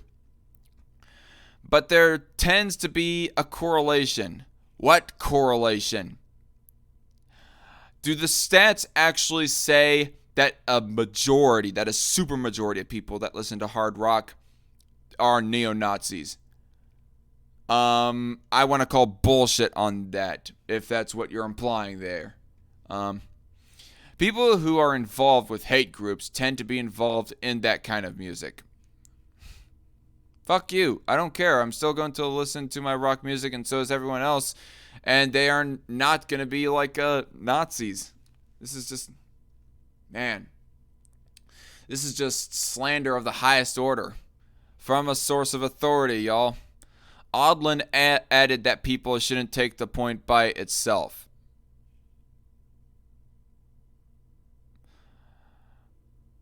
My brain hurts right there.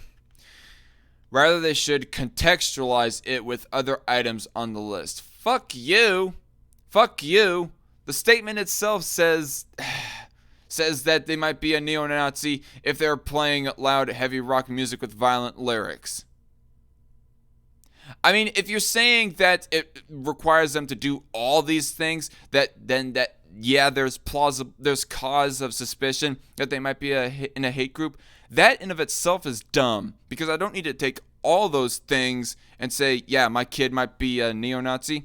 All I need to do is take the whole wearing or displaying of Nazi propaganda or referring to X racial group as a bunch of filthy whatevers. I just need to take that in of itself and be questioning what's the beliefs of my kid. I mean, ignore the rock music part of it. Completely ignore it. The music part of it is completely irrelevant. and yet they still like to act like it is relevant. Since the story's publication, the Calgary Police Service has taken the word rock out. Playing loud, heavy music with violent lyrics still prominently remains, however. Now you're just broadening the brochure, just broadening the criteria.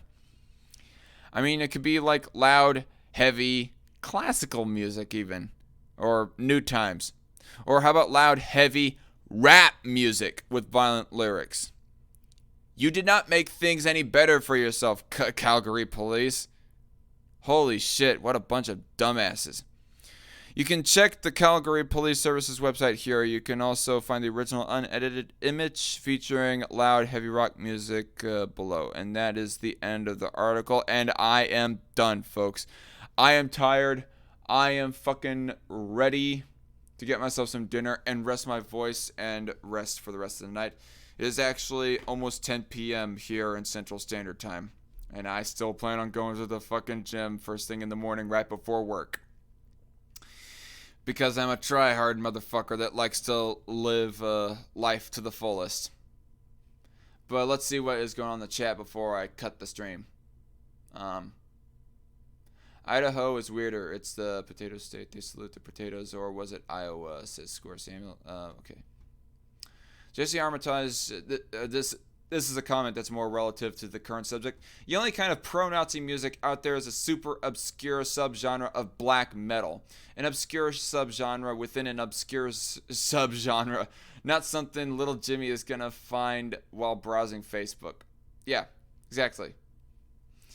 More likely to find Rage Against the Machine or Metallica or something else like that. Memes of the Destruction. Hey guys, what's going on? I like rock. That's good to hear, and hello memes, but you caught us at the tail end of the stream. The correlation, they pulled it out of their ass most likely. Exactly, JC. You think they would call someone who plays Ministry's recent album or Stray from the Path neo-Nazis? Somehow, I doubt it. I don't know those groups, but anyway.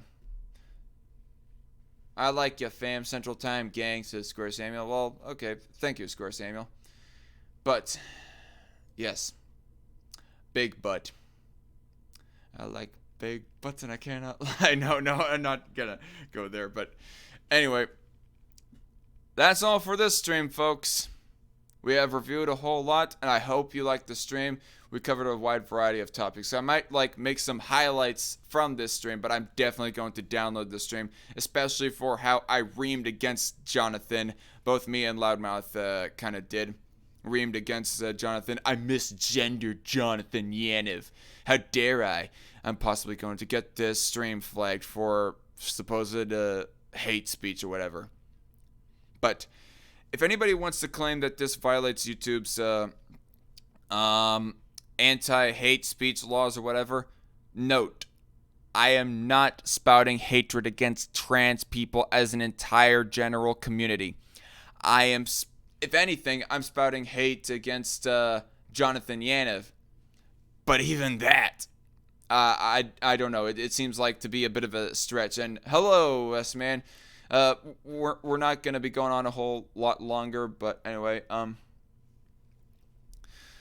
but yeah, I mean, again, I want to emphasize that it's not hate for trans people, and I'm not even necessarily promoting violence against a person because they are trans. I mean, I don't even think that violence we should be like gung-ho violent against Yaniv or anything like that. Much less just because they're a self-proclaimed trans person. If anything, it'd be because of him being a pedophilic piece of shit. Oh, S-Man, I just now noticed that you joined the stream. And hello, S-Man. Hey, how's it going? You caught us at the tail end, but is there any final words that you have to say about any of these issues before we leave? Yeah, basically, Yaniv, we'll just go with that so we don't get the stream flag. Yaniv is exactly why Pinochet was too moderate, and also I hope that I sincerely hope that as many pro-gun people invade Virginia for as possible so that they can turn the tide against the anti-gun sentiment that has taken over. And I remember when I went to Virginia, the only time I did was 2013, and more pro-gun sentiment, and sadly that changed. So, Anything about Soleimani? No sympathy for him dying. I think it would have been funnier had he been like incinerated because of the attack on him. I really don't care about him being dead. I just think that um, him dying is. I mean, I'm not. I don't think the world is going to be worse off without him, and I think that this administration can be a broken clock. It strikes right twice a day. All right, so you would say that you're overall approving of Trump giving the order to assassinate a terrorist leader, that being Yeah, Soleimani. yeah. I'd say, yeah. I mean, will this have unintended consequences? I would be more surprised than not if there were no unintended consequences. But we'll cross that bridge when we get to it. Yeah, that's the exact attitude that I was trying to display with this in response to this article, as they are kind of, as Daily Mail is kind of pointing out some unintended consequences. Yeah. The whole fucking population is rising up against Iran. Well, let's hope that continues on to the point of where that the whole anti-America, death to America crowd that runs the government in Iran is utterly destroyed. Let's hope that keeps up. But I can only hope. But yeah, sorry, but you have like caught us at the tail end of this stream, S-Man. And it's fine. I mean, I was pretty busy today, and it's been overall pretty good day. So I've been doing a lot of running around. So yeah, it's kind of why I would have joined sooner if I would have been more free. It would have been a whole lot more interesting. But yeah, and I cannot wait till S-Man Live episode 101. Yeah, I'm about a week out, and I'm on the 31st. I'll be doing it. I just have some script writing to do for some other stuff, and I think the next videos, when I can get them out, will be pretty interesting. So for those who may be familiar with me, stay tuned for that. All right. And for everybody in the chat, thanks for joining, and thanks for all the people that have joined and that have plausibly liked the stream. I do not see the ratings bar as of yet because I'm streaming on OBS, but it has 8 likes, no dislikes. Ah, cool. Well, thank you all for liking and viewing, and we'll try to keep you update on the news about Virginia and the effects from this Obamacare move, that anti-Obamacare move that Trump kind of took, and all the other stuff. But stay tuned, and I do want to say, quick announcement. Sunday at 5:30 p.m. Central Standard Time, I am going to be debating a commie named Todd the Smaller. Todd the Smaller. So that is going to be interesting to watch. Yeah, exactly. I saw the stream with a Common Sense guy that he did, and I thought, it'd be interesting enough. Also, Taylor recommended that I do an interview with him if I want somebody that's a bit of a stronger debater than him. So I thought, why not? But anyway, stay tuned for that, folks. See y'all later. God bless and good night.